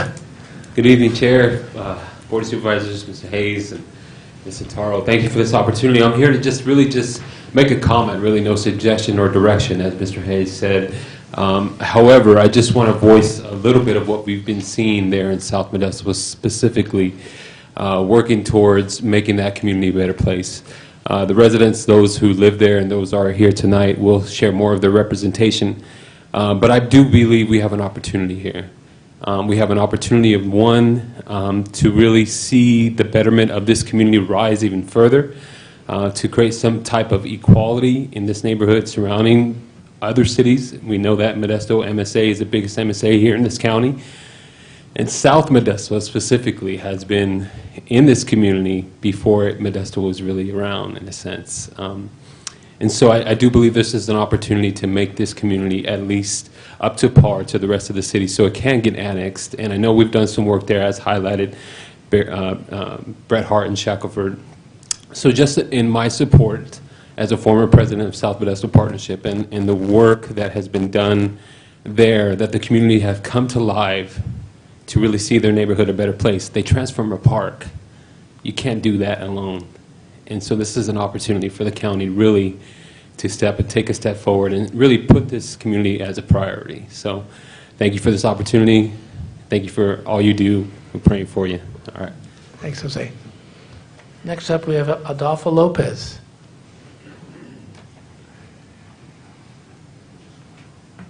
Adolfo, how are you this evening? Doing good. How are you? Good. Modesto City School Board. Yeah, good evening, Board of Supervisors, Chairman Whitrow. It's a pleasure to be here. My name is Adolfo Lopez. I'm the board president for Modesto City Schools, and I'm a member of a resident of South Modesto. And it's a pleasure to be here today. But in support of this, it's a long time coming. I know there's great leaders throughout West and South Modesto that has been working on trying to get sidewalks, trying to get alley closures, trying to get better lighting for their community. So I echo what Jose Zavala mentioned tonight. We have this opportunity to really do something for our community. Our neighbors really want this. They want to be annexed. They want to feel a part of the community. They have their own community, but they want to feel that they're taken care of, that they want what their neighbors, sometimes even across the street, have, right? You know, good lighting, sidewalks, being able to walk to school without getting their shoes wet, right? We talk about a lot of the growth that we've had at Modesto City Schools, and the infrastructure that we've done.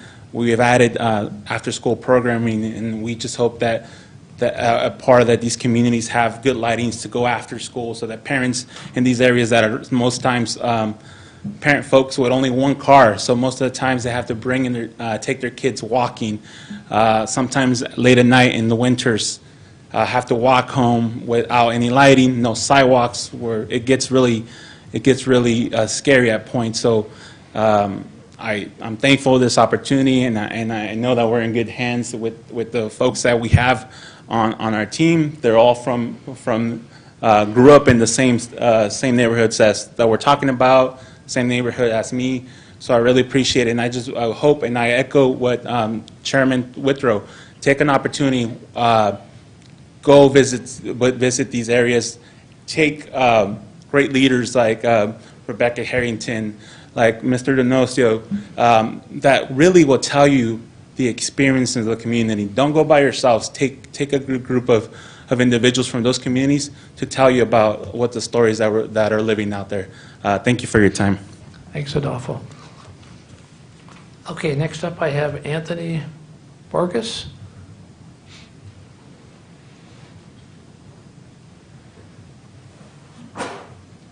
Thank you. Anthony, good evening. How are you? I'm doing well. Thank you for this opportunity.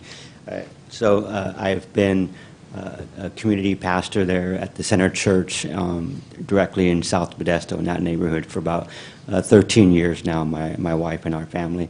And I just here today just to show my support for part of this funding to go directly to South Modesto. And yeah, thank you. Thanks, Anthony.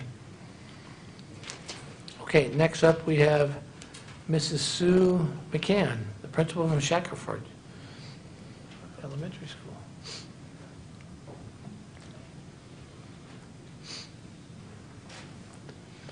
Sue, good evening. How are you? Good evening. How are you? I'm very good, thank you. I'm happy to hear that, gentlemen. Thank you for your time. Thank you for allowing me to come and speak on behalf of South Modesto.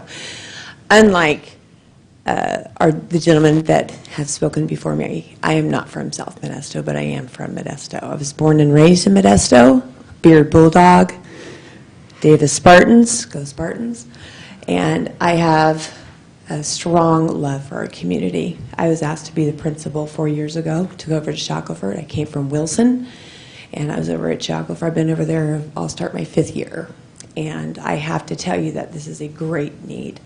Those families are the most amazing families.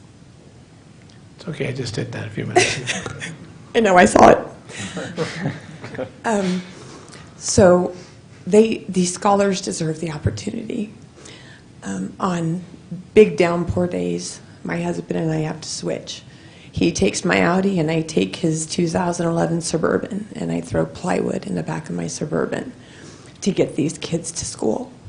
It's not fair. It's not equitable. So we call it Lake 433, South 7th Street, and to get the kids from their doors to the bus, we have to lay down plywood because it turns into a lake. It is not safe. We have Downey High School students coming from 433, 613, 643, South 7th Street, and walking to Shackelford to take the bus in dark. That is not safe. It is not safe. They need sidewalks. Alleys are dangerous. The first time I was principal there, I was trying to find an evacuation, if we had an off-site evacuation, and I drove down an alley, and I thought I ran over somebody because that person comes out from nowhere, and I thought, well, this is not going to work. So we desperately need this, and gentlemen, if you want to take a little field trip, I will be happy to bring donuts and coffee. Shackelford's right in the middle of South Modesto. For your little field trip, you can come and we'll house you here. We'll walk around the school. I'll walk through the neighborhoods. And I speak on behalf of Ms. Conte from Bret Harte, Ms. Aguirre from Fairview, and Hanshaw's principals, Tuolumne's principal. We are all in the same boat. Our attendance plummets on those days that we have poor weather, and our discipline skyrockets. These are at-risk scholars who deserve what other Modestans get. So I appreciate everything that you guys do. I really do, and I thank you for this opportunity, and I just ask that you please consider making South Modesto a safer place, because these kids are our future and they deserve it. Thank you. Thank you, Sue. Okay, next up I have Monica Hernandez.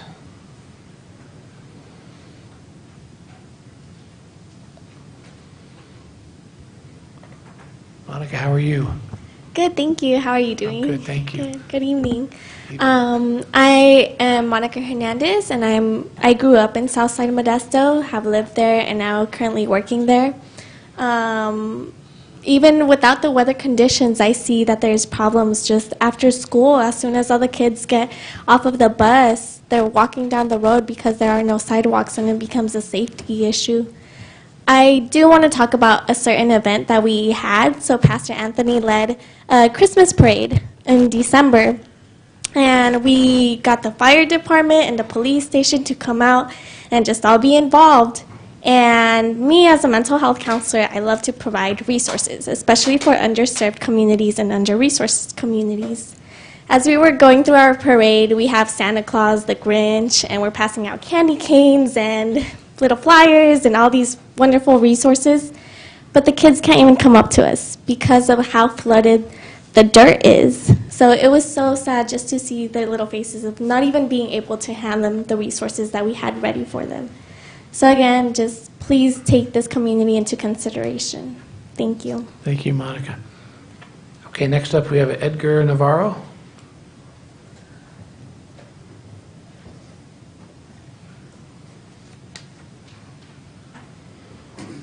Edgar, good evening. Good evening, gentlemen. How are you? I've been living in South Modesto all my life, and although I have sidewalk in front of my house, I still went through the same struggles as all these kids. And the fact that it's still an issue till this day, it's really ridiculous. And when this opportunity came up, it really got me excited and really happy to be part of this.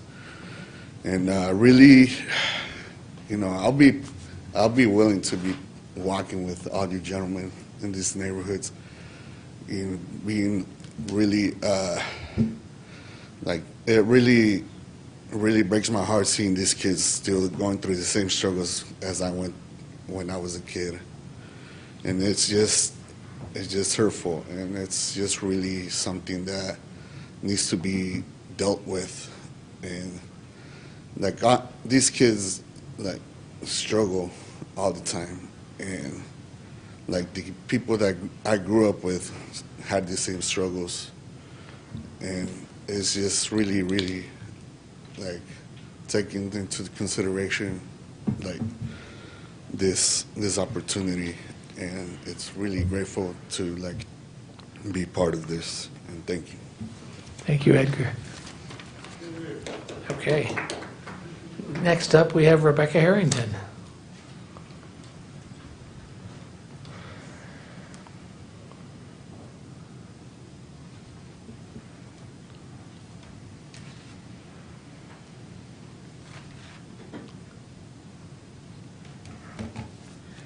Good evening again, Rebecca. Good evening.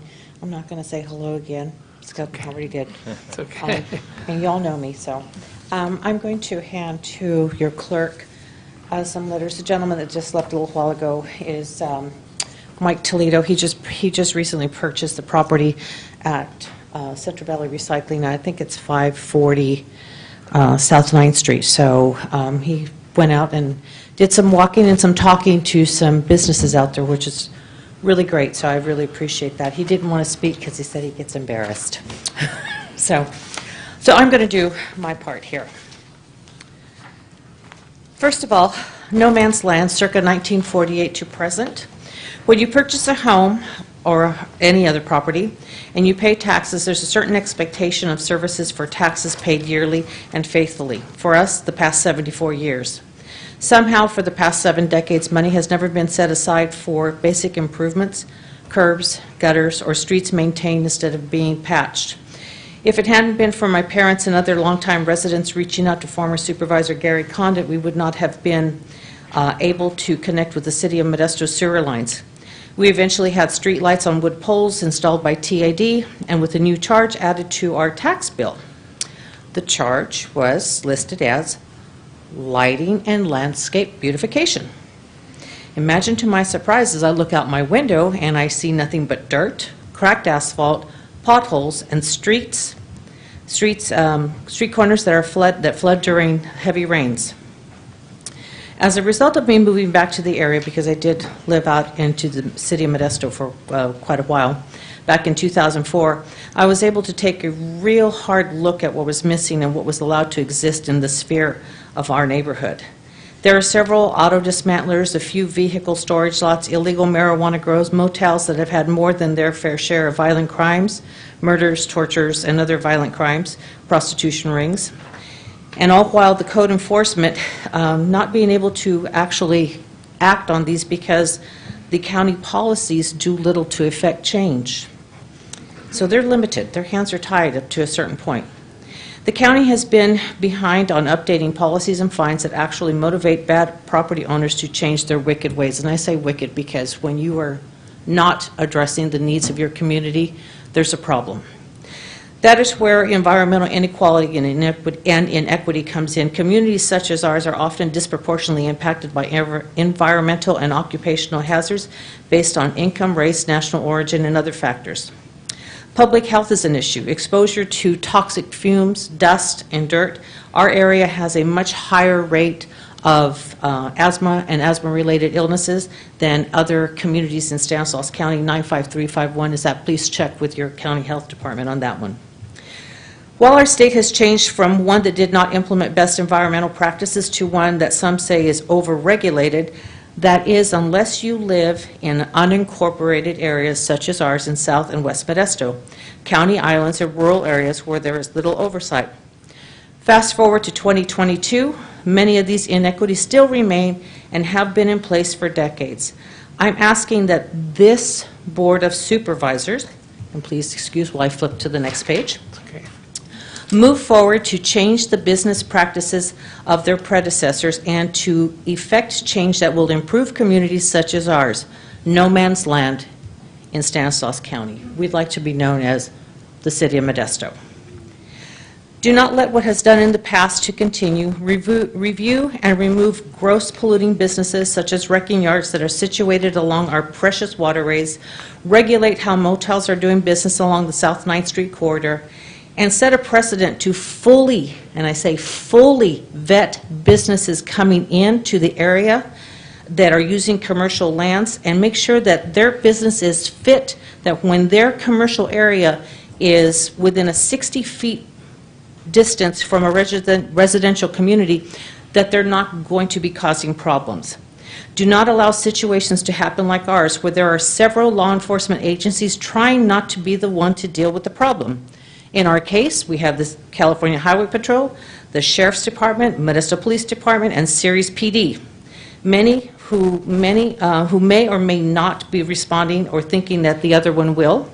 Residents don't know who to ask for when they have a problem, or even worse, the call goes out and then the response time is delayed while someone is trying to determine who should go to the call. Time wasted could make the difference between life and death. Most of all, do not let the 1970s Lafco Agreement of a city to provide services be the one service that is on the chopping block. Ceres tried to close our fire station on Pecos Avenue.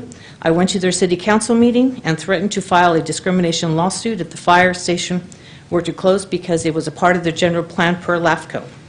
Then there's that Lafco Agreement. It was stated in a meeting that the majority of people polled wanted to be a part of the City of Modesto, and yet we were put in the sphere of influence for the City of Ceres. We have a Modesto City School, Tuolumne, established in 1955, which just recently became a K-8 site, which will benefit the students in that community greatly. We have City of Modesto water. Our sewer lines are owned by the City of Modesto, and we pay the City of Ceres nearly twice the amount for our Modesto, than our Modesto counterparts.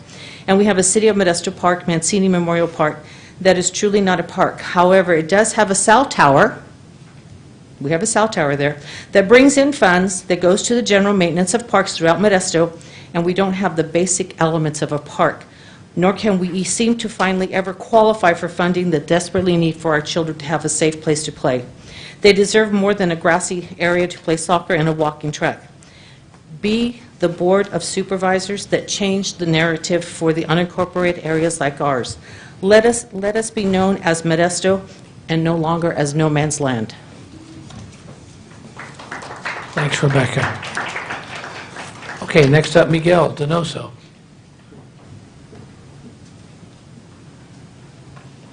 Thank you, Mr. Chairman. I think one of the biggest issues that we have in face of this proposal is over 80 pages. And I have with me, this is a duplicate. One in the back, another one. Very few people can read it.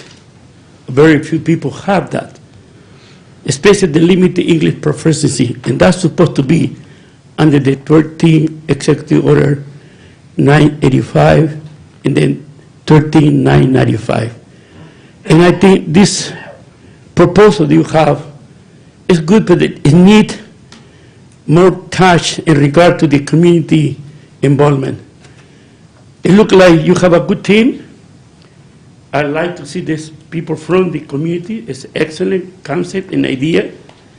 But I think the agency is supposed to work with the community, not have the expertise in that. It has the outreach concept, but mainly for the white people residents, not low-income communities. In Oxnard, I don't know what kind of job the guys did, but in Oxnard, very high concentration of Spanish-speaking families and Mexican-American families. Mr. Chairman, I think we need some kind of committee to oversee this project from members of the community selected from the different areas to work with this group. Because this is a big project. And this project now was by accident. In 2009, it was a suit against the county because now we're providing the sewer system and drainage and lighting for the community. And you are doing it slowly, slowly, slowly. Now this is a big opportunity. But at the same time, the committee is not involved, even in this proposal or recommendations. So I believe the limited English proficiency is not there. The culture competition is not either here, and the two executive orders, plus the executive order of the monolingual limited English proficiency is not here. And I think in one moment I see the outreach committee going to do media propaganda, media flyers, are going to reach the Univision, the different station, radios, to communicate. Because our community need to be outreached in the proper way. And unlike what you say, Mr. Chairman, that you're going to ask your members to go to the different geographic areas and pockets of the community, because that's for years. We help the Shackelford area to become incorporated, and we Mr. What's his name? It was Paul Caruso in that time helped us for over $8 million to improve the sidewalk lighting, everything for the county. It took us almost 3 years to do that. So I think the committee recommendation is going to be a good, that we can oversee what you guys are going to do. At the same time, the private agency and the public work. Very few people know what the public work do. Very few. You're going to see the construction and everything, but another one is are you guys going to give a job for the local community members to apply? Are they going to do outreach or workforce development for the people to work in the private? They're going to come to do the different jobs in the community regard to the sewer system and everything under the workforce development? Are you guys going to reach 10% or 15% of the population they're going to be served to have the opportunity to work there? That's a big question. So to me, Mr. Chairman, it's very important that we can have at least a committee that can work with these groups and to oversee, and when they come to the Board of Supervisors, you have the recommendation approved of the real committee members from the community to be part of the process. Thank you, sir. Thanks, Miguel. Okay, next up, I have Jesus Cruz. Good evening, folks. My name is Jesus Cruz, and I've heard some wonderful, wonderful ideas and possibilities, and I welcome the folks that are present here tonight, both official, elected and unelected, and community members. I haven't heard a number. How much of money are we talking about when we're talking a community outreach effort? Are we talking 100 grand, 200 grand, a mil, 2 mil? I came late to this game. Could someone tell me, please? How much money are we talking about investing in this outreach effort? It's about $100,000. Woo! Yeah. That's not a lot of money at all. For $50 million funding? Oh, my God. I mean, folks, you got to up your rates or do some more work or do something. I would like to suggest that, I would say in a community like this, the first thing you have to step up and look at is demographics. Again, with all due respect to all the wonderful folks here in politics and public relations, we live and die by demographics. And as I understand it at last, at least in the city of Modesto, I can't say that I've looked for the whole county. It's 50% Hispanic, and at least 50% of that 50% is Spanish speaking. So I'd like to see, the amount of money and the effort that is going to be spent in Spanish outreach, Spanish media, Spanish mediums. What is going to be the budget in Spanish translation? Who will be doing it, and whatever. all those details. I'll give you folks my, my email is jvcruz, V as in Victor, CRUZ, 2325@email.com. I'd like to be, given those figures, those numbers. Otherwise, we're just talking about a lot of sentimentality and folks walking in the mud and children crying because it's raining and they can't go to school or whatever. Also, another thing that I would like to speak to above and beyond the outreach effort, which is really my specialty, as you might be able to tell. Communications, outreach, public relations, consulting, all that stuff, I've done it all. I, unfortunately, I've had to make my living. I'm one of those displaced people, those migrant workers. I used to be a migrant worker when I was young. I was a farm worker. And then I became a migrant worker with the state of California when I have a college degree in communications, and I couldn't find a job when I came to this town in 1990. No radio and TV stations. Really. So I changed careers and went into public health. Spent the next 10, 20 years in public health, and then returned to communications, combination, community outreach, public relations, and all that stuff. I think you folks might have heard of the Department of Toxic Substances Control. I've heard them mentioned a couple of times on bridges and cleaning up toxic waste sites. I've worked with them for 17, 18 years. And the majority of my time I spent helping communities in LA, Hawthorne, San Diego, Cudahy, Richmond, and whatever. But because I could not find a job, initially here in this town, I could never get employed. I couldn't get arrested in this town. Well, I don't know. Given today's statistics, maybe I could get arrested. So here's another thing. Infrastructure. I know we love to talk about bridges, and we love to talk about sidewalks, and we love to talk about bridges and sidewalks. There's underground infrastructure, what do they call it? Sewers. I would like to suggest, and I don't know if that's already the case, that you include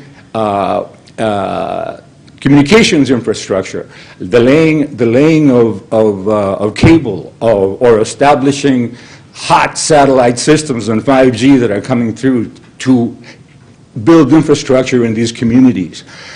I work for one of the premier outreach and demographically driven, information-driven, survey-driven state of California agencies, Department of Toxic Substances Control.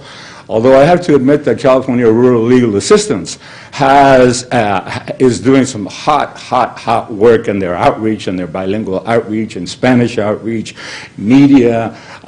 They're just, so in other words, I'm looking to work for Modesto, to work for this county, and to finally put my heart into the place where I live, have lived for 30 years. I am establishing a consulting firm, Jesus Consulting. I will be in touch with you all, and I hope to hear from you by emails and hear about these numbers. And also, could I ask if you consider communications infrastructure, such as digging ditches to build cable. These folks do not have cable. They do not have social media. They don't have laptops. They don't have computers. Most of them speak Spanish. So I love you all, and I hope to hear a lot of good things coming from the community and from you in the near future. Thank you. Thank you, Jesus. Thank you very much. Last card I have here is Manuel Rivera.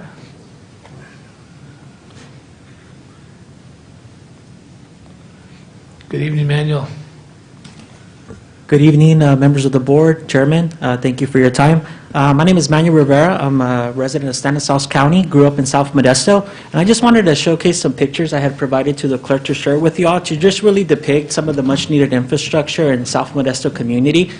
As a community, we really adopted the stance of what can we do from within, starting with our own resources and talents, and through that we've been able to do a lot of great work in the community, like some of the participants have mentioned earlier, from countless neighborhood cleanups to the park restoration and countless activities that really bring cohesion to the community and a sense of pride. Another thing we've done is through partnerships, right? Leveraging our resources and partnering with agencies like law enforcement and government representatives. And the last one is, what can government do for us? And I'm here tonight to really ask and request that we really, how can we prioritize these much-needed infrastructure projects to our South Modesto community? It's a project that's much needed not only for safety and for quality of life, but also for community pride. You know, we really want to come home to a community that really, it feels like home and feels safe for us. And those are things that are really complicated for us, and we really want to invite this to be an opportunity where we can really create clear paths to these complicated processes of infrastructure projects and also things like annexation. I've been involved in the community work since 2010, and it's still something that it's really hard to grasp and wrap your head around. What are our resources? What are our options to obtain these resources that I know the community's been wanting for years? But thank you. We're excited. We're excited about this opportunity. We're excited about the team that's been formed, and we're really looking for some real transformation and sustainable change. Thank you. Okay. Thanks, Manuel. Okay, that's all. That is all the cards that I have. Is there anybody else that would like to speak that didn't fill out a speaker card? Now's your chance. Anybody? Come on up if you like. I think you were volunteered.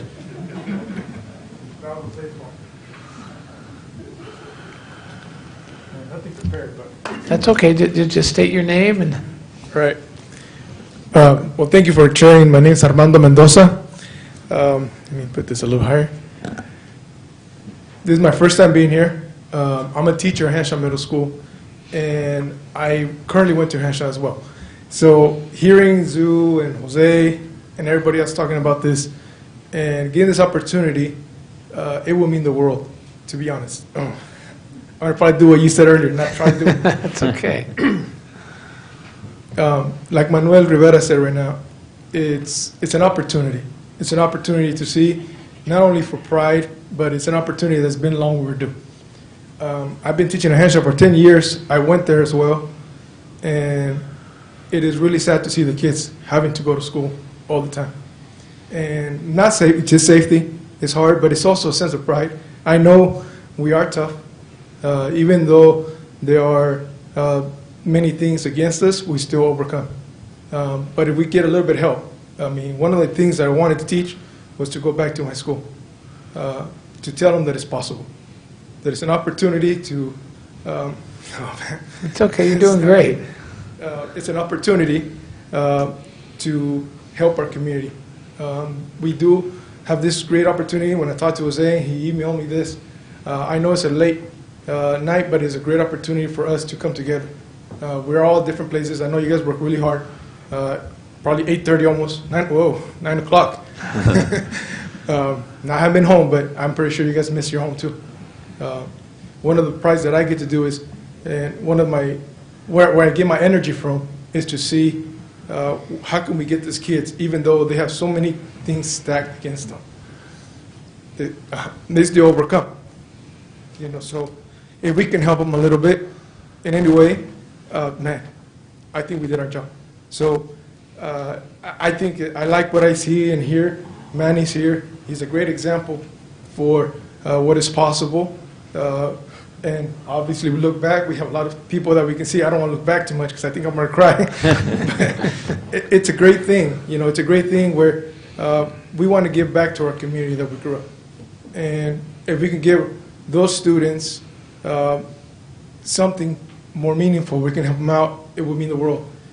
Some people tell me, where do you teach at? So they tell me I teach at Henshaw Middle School, and even though Henshaw is going to be 30 years old, a lot of things have not changed. Some of the things are very similar to when I went to school. There's a kid just like me. There's a kid just like Manuel. There's a kid just like Emmanuel. Change them, sorry. Manuel. There's a kid like Jose. There's always going to be a kid like that. There's many of those kids, the situations kind of come up again. And what I would like to tell those kids is just keep fighting, keep working. There will be somebody along the way that's going to help you to get to your place, your destination, and education is a key. I just feel that we can help them a little bit so it could be safer. They will get there faster. So I appreciate that. Thank you. Thanks, Armando. Thanks, Armando. That's just great that you went back to the school that you went to, and You talk about a role model, there you are right there. That's right. And appreciate you doing that and all you do there. Okay, anybody else? Come on up.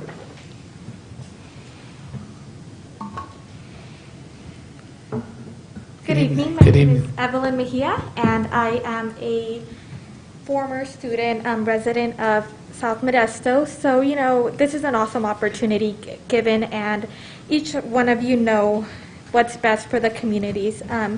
Regardless of what communities, what pockets you decide, you know, further within this process, it's going to be amazing. And, you know, just thank you to the opportunity, the team, and I'm sorry, I'm getting nervous. And the individuals running this, you know, as a resident of South Modesto, I went to Hanshaw. Growing up within that community, you know, as you have heard the previous stories from the previous individuals, going to school, walking in rain, mud. I can recall a story once growing up. However, as I've grown up and, you know, developed my career, my schooling, my job is now here in the north part of Modesto, and you see a difference within the communities. You see, you know, sidewalks, you know, you see a little bit of more things that unfortunately South Modesto, West Modesto Airport District do not have. Like I said, this is just an awesome opportunity, an awesome team that you have, and, you know, thank you for willing and being able to present this to us. Like I said, I'm a little bit nervous and I'm talking fast, but you know, just someone that's come back, you know, into the community, you know, has been able to develop themselves into just a little bit of what these mentors behind me have given onto us, you know, and put into every single one of us who have now grown up and kind of gone our own ways. This is just awesome. Whatever you decide to do, whatever, you know, it ultimately ends up with, just know you have an awesome community, awesome support that I know that is more than willing to help and grow within. So thank you. Thanks, Evelyn. Thank you very much. Okay, anybody else want to come up and have anything to say before we bring it back to the board? Okay, seeing none, I will bring it back to the board for any comments, questions, suggestions. Supervisor Chance Condon. Thank you, Mr. Chairman. I appreciate a great address tonight. By the way, you did an excellent job. I did just have a few questions, Mr. Lehmann. Are sidewalks in consideration with these ARPA funds? We don't believe, and we've checked, we don't believe the ARPA funds are eligible for sidewalks, so we're going to have to identify other funding for sidewalks. Okay. I just wanted to get clarification on that. If I could just jump in, if I may. So just in the last, I think, 2 weeks, they have come out with what appear to be some final guidelines on this, and we're still trying to answer that question you just mentioned, at least, and we haven't connected even with the Public Works Department on those final guidelines yet. So I just want to say publicly, we think that that question may have some wiggle room in it still. Good. Thank you. Well, that's promising, and I know in our past discussions we'll continue to explore other avenues such as partnerships with the state and potential grants and such. Could you elaborate potentially on the bilingual outreach efforts? Yes, so our team feels confident in their ability to translate and also design posts, so working with NBS and posting them and ensuring that the communities that we engage with have translated materials. It's essential. A lot of our county speaks Spanish, so for us it'd be an incomplete public engagement process if content was not translated in the necessary languages, Spanish being one of them, but there's a plethora of other languages as well. Wonderful. Yeah, that's absolutely critical.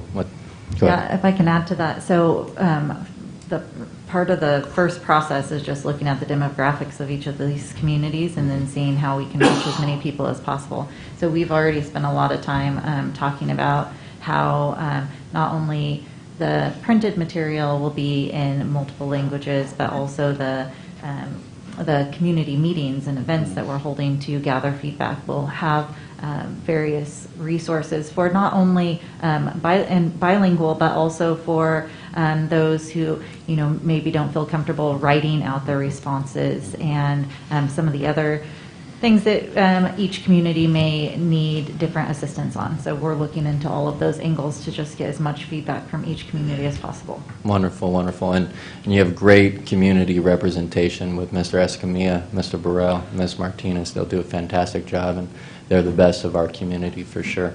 I'm proud to represent South Modesto. You know, it's been a great community. I loved going to the neighborhoods. I love going to the community meetings and just the outreach. And I just applaud each and every one of you tonight coming and speaking your voice and speaking truth to power and helping us understand the plight that has been going on for generations. And for the unfortunate experiences for some in our county, their reality, their experience has been different than others. And that has gone on for far too long, and the time for change is now. But change is only going to happen with your input and exactly what you did here tonight. And I'm very encouraged, and I just can't wait to get to work on this, and hopefully that we can see improvements that are long overdue and that have been occurring for far too long for our disadvantaged communities. So I applaud you here tonight, and I look forward to working with each and every one of you moving forward. Thanks, Chance. Supervisor Chiazavito. Thank you, Chair. And 3 hours and 3 minutes this mask is coming off. It is driving me crazy. I shouldn't. What a great turnout. Again, I'm going to take away inspiration tonight because every time when you get in these positions, there are so many hurdles to overcome. $630 million of improvements in all of those areas, and we have $50 million. But the good news is we have $50 million. There's probably not enough time to really leverage it out with Major L, and that's complete infrastructure. But I can take you to every single community that I've represented, everything. We went out to the Hanshaw area, I think it was Dallas and Butte, with Congressman Harder, with Mayor Zawalin went out, just to see what the conditions were. I can take you down to Turlock. There was Osborne School. The kids from the southwest area would walk towards Osborne Schools. They would walk through the incorporated area of Turlock.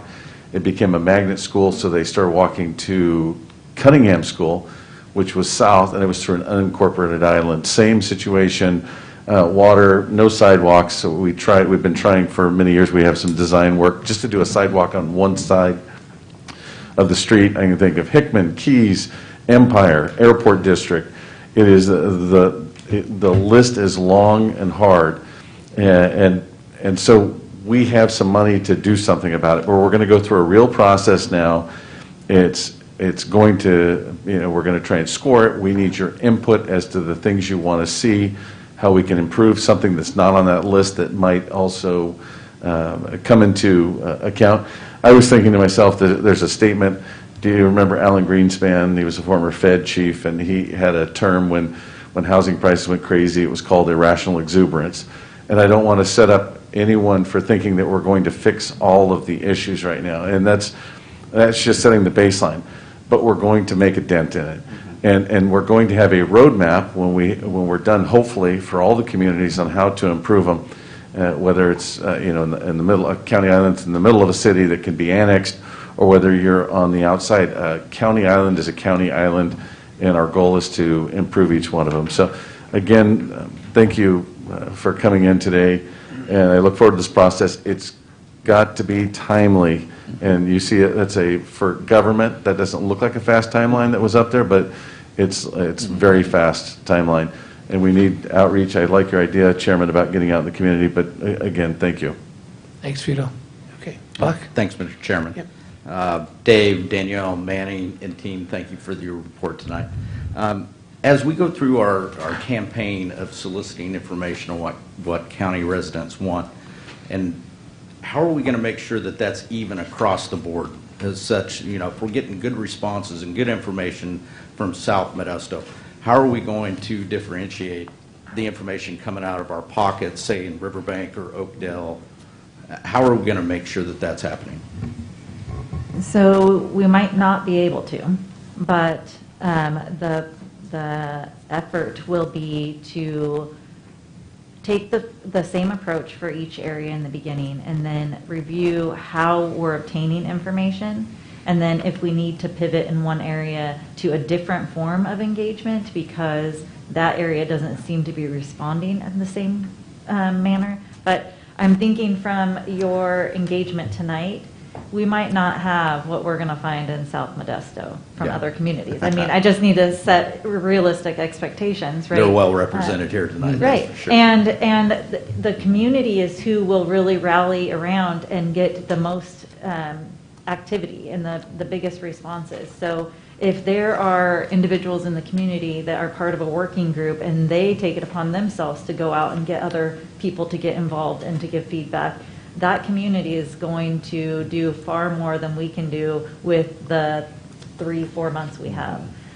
But we will make every effort to get as much of a response from every community that we can. We're not going to leave one community out because they're not participating. We will try every effort. So it just may look a little bit different in each area. Okay. And also the, some of the criterias that you may look at, such as, say, a neighbor, they may form a CSA or a community service district. What about, and I think I read it in here, if other monies can be leveraged for different projects, is that going to be a consideration also? Such as other grants and... We're going to try. It's just that there's not a lot of time here. So Right. we have to be nimble, which is always a challenge for us. You know, it takes longer than we always think. We're always optimists. But, you know, if there's some low-hanging fruit, we're going to absolutely chase after that. But we can't wait too long because of those deadlines. December 31st, 2024, all money's obligated and then spent by 26. So. Thank you. Thank you again. Thank you, Mr. Chairman. Thanks, Buck. Manny. Thank you, Mr. Chair. I don't want to repeat what most of my colleagues have already said, but thank you so much for the presentation. And thank you to everybody that came out tonight. Very encouraging to see that the amount of engagement all of you have. And I almost feel guilty when you're advocating for the money because it's really your money. It's the taxpayers' money, and we're just circulating it back to you. So it's something that's long overdue for these communities. And I really like the idea that Chair Withrow had about us kind of doing, no pun intended, a road trip. Because sometimes seeing really puts it in perspective. Shows, and I thanked Rebecca Harrington a couple weeks ago. She took me out to South Modesto because that's a new part of my district that I just started representing alongside Supervisor Chance Condit. And then I also represent the airport district. And many of you have come, I know Manuel's come to some of the neighborhood meetings there. And that is one of the areas where one side of the street has sidewalks, has lighting, and the other doesn't. I know the principal made comments about being equitable, and this is a step in the right direction.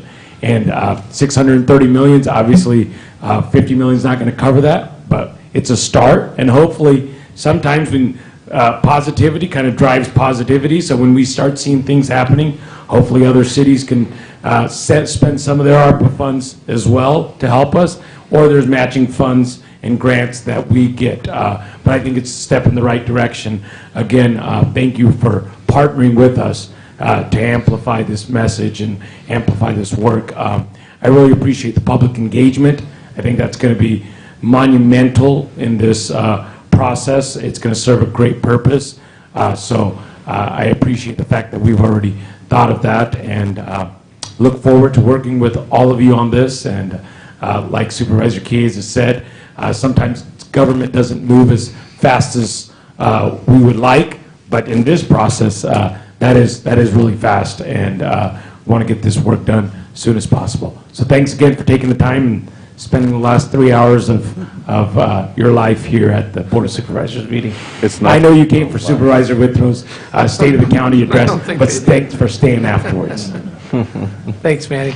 Okay, I don't want to repeat everything here. First, I want to thank Armando for crying to me. You made me look good. That helped. Yeah, real men cry. It's okay. Thank you for doing that, and you got my back. So we so much appreciate everybody being here tonight, and this is just the beginning, hopefully, of some good things to come.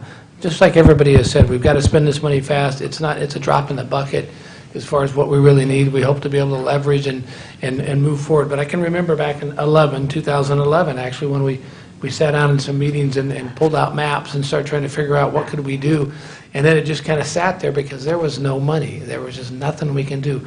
Well, now we have something to start anyway. We have something, the ability to get this going. And hopefully more will come from here. But, and again, if we can leverage these funds, it would be great to find other funds. But we are going to do something for sure. And it's just a matter of prioritizing, which will come, from you guys and the rest of the community. They will come up with these areas and prioritize and figure out where we have to do this and which locations. And once we have and from everybody that's been put together by everybody who knows and is out in these neighborhoods, then as those funds come, we'll be ready to go. We'll know what needs to be done. We'll know how much we anticipate it'll cost. Well, all those things. Okay, here comes. We do this all the time with road projects. Through StanCog, as funds become available, David will tell you. Then we know what fits and what will qualify for the Caltrans to give us the money if we've checked these boxes. And so I see the same thing happening here. Once we've completed this, we will know where the projects are, what's involved, and which boxes they check, and we'll be able to start putting funds towards those and start leveraging funds. So good stuff, really good stuff. Just very proud of everybody who's here tonight and came and represented the community. So we've got a long ways to go, and we need to do it in a very short time. So thank you. So I'll bring it back to the board for any other comments or motions. Motion to approve. Second. We have a motion and a second. All in favor? Aye. Opposed? Passed unanimously. Thank you very much. Thank you, guys. Good job. Okay, we're going to move on to correspondence. This board has received the correspondence and claims on the agenda. Acknowledge receipt of claims and refer to the Chief Executive Office. Any Board of Supervisor reports? I just have a quick report, Mr. Chairman. Me and Supervisor Graywall were made aware of an issue on Crows Landing Road at the South Modesto MAC meeting by our MAC members regarding a road pavement servicing issues on Crows Landing Road towards Highway 99 South on-ramp. I just want to thank our Public Works Department for their efficient work in a timely manner, so great job. Keep up the good work. Very good. Next chance, Supervisor Keza. Yeah, thank you, Mr. Chair. I just wanted to report out, last week I went out with the CARE team, the Community Assessment Response and Engagement Team. For the public, this is funded through the Community Corrections Partnership money that came through AB 109, and it is we've just expanded it recently. It was just in Modesto. Modesto came up with a list of people that were in high distress a lot of the time. I think it was about 150 people, more or less. And now it's been included in the rest of the county, but Turlock was second. There were 6 people on the list, and they're down to 1 person on the list as of this last week. That's great. When I went out with them, we ended up getting 3 people into housing, and they do so much as bringing medication to hotel rooms.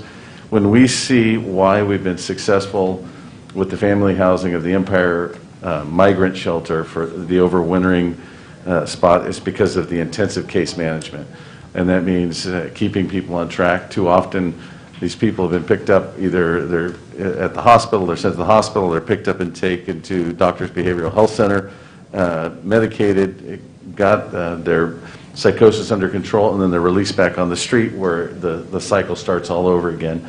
Instead of letting them do that, the CARE team, which is made up of public health, mental health clinicians, community service agency, probation is a part of it, although it's not for the reasons most people would think, but they do lead this.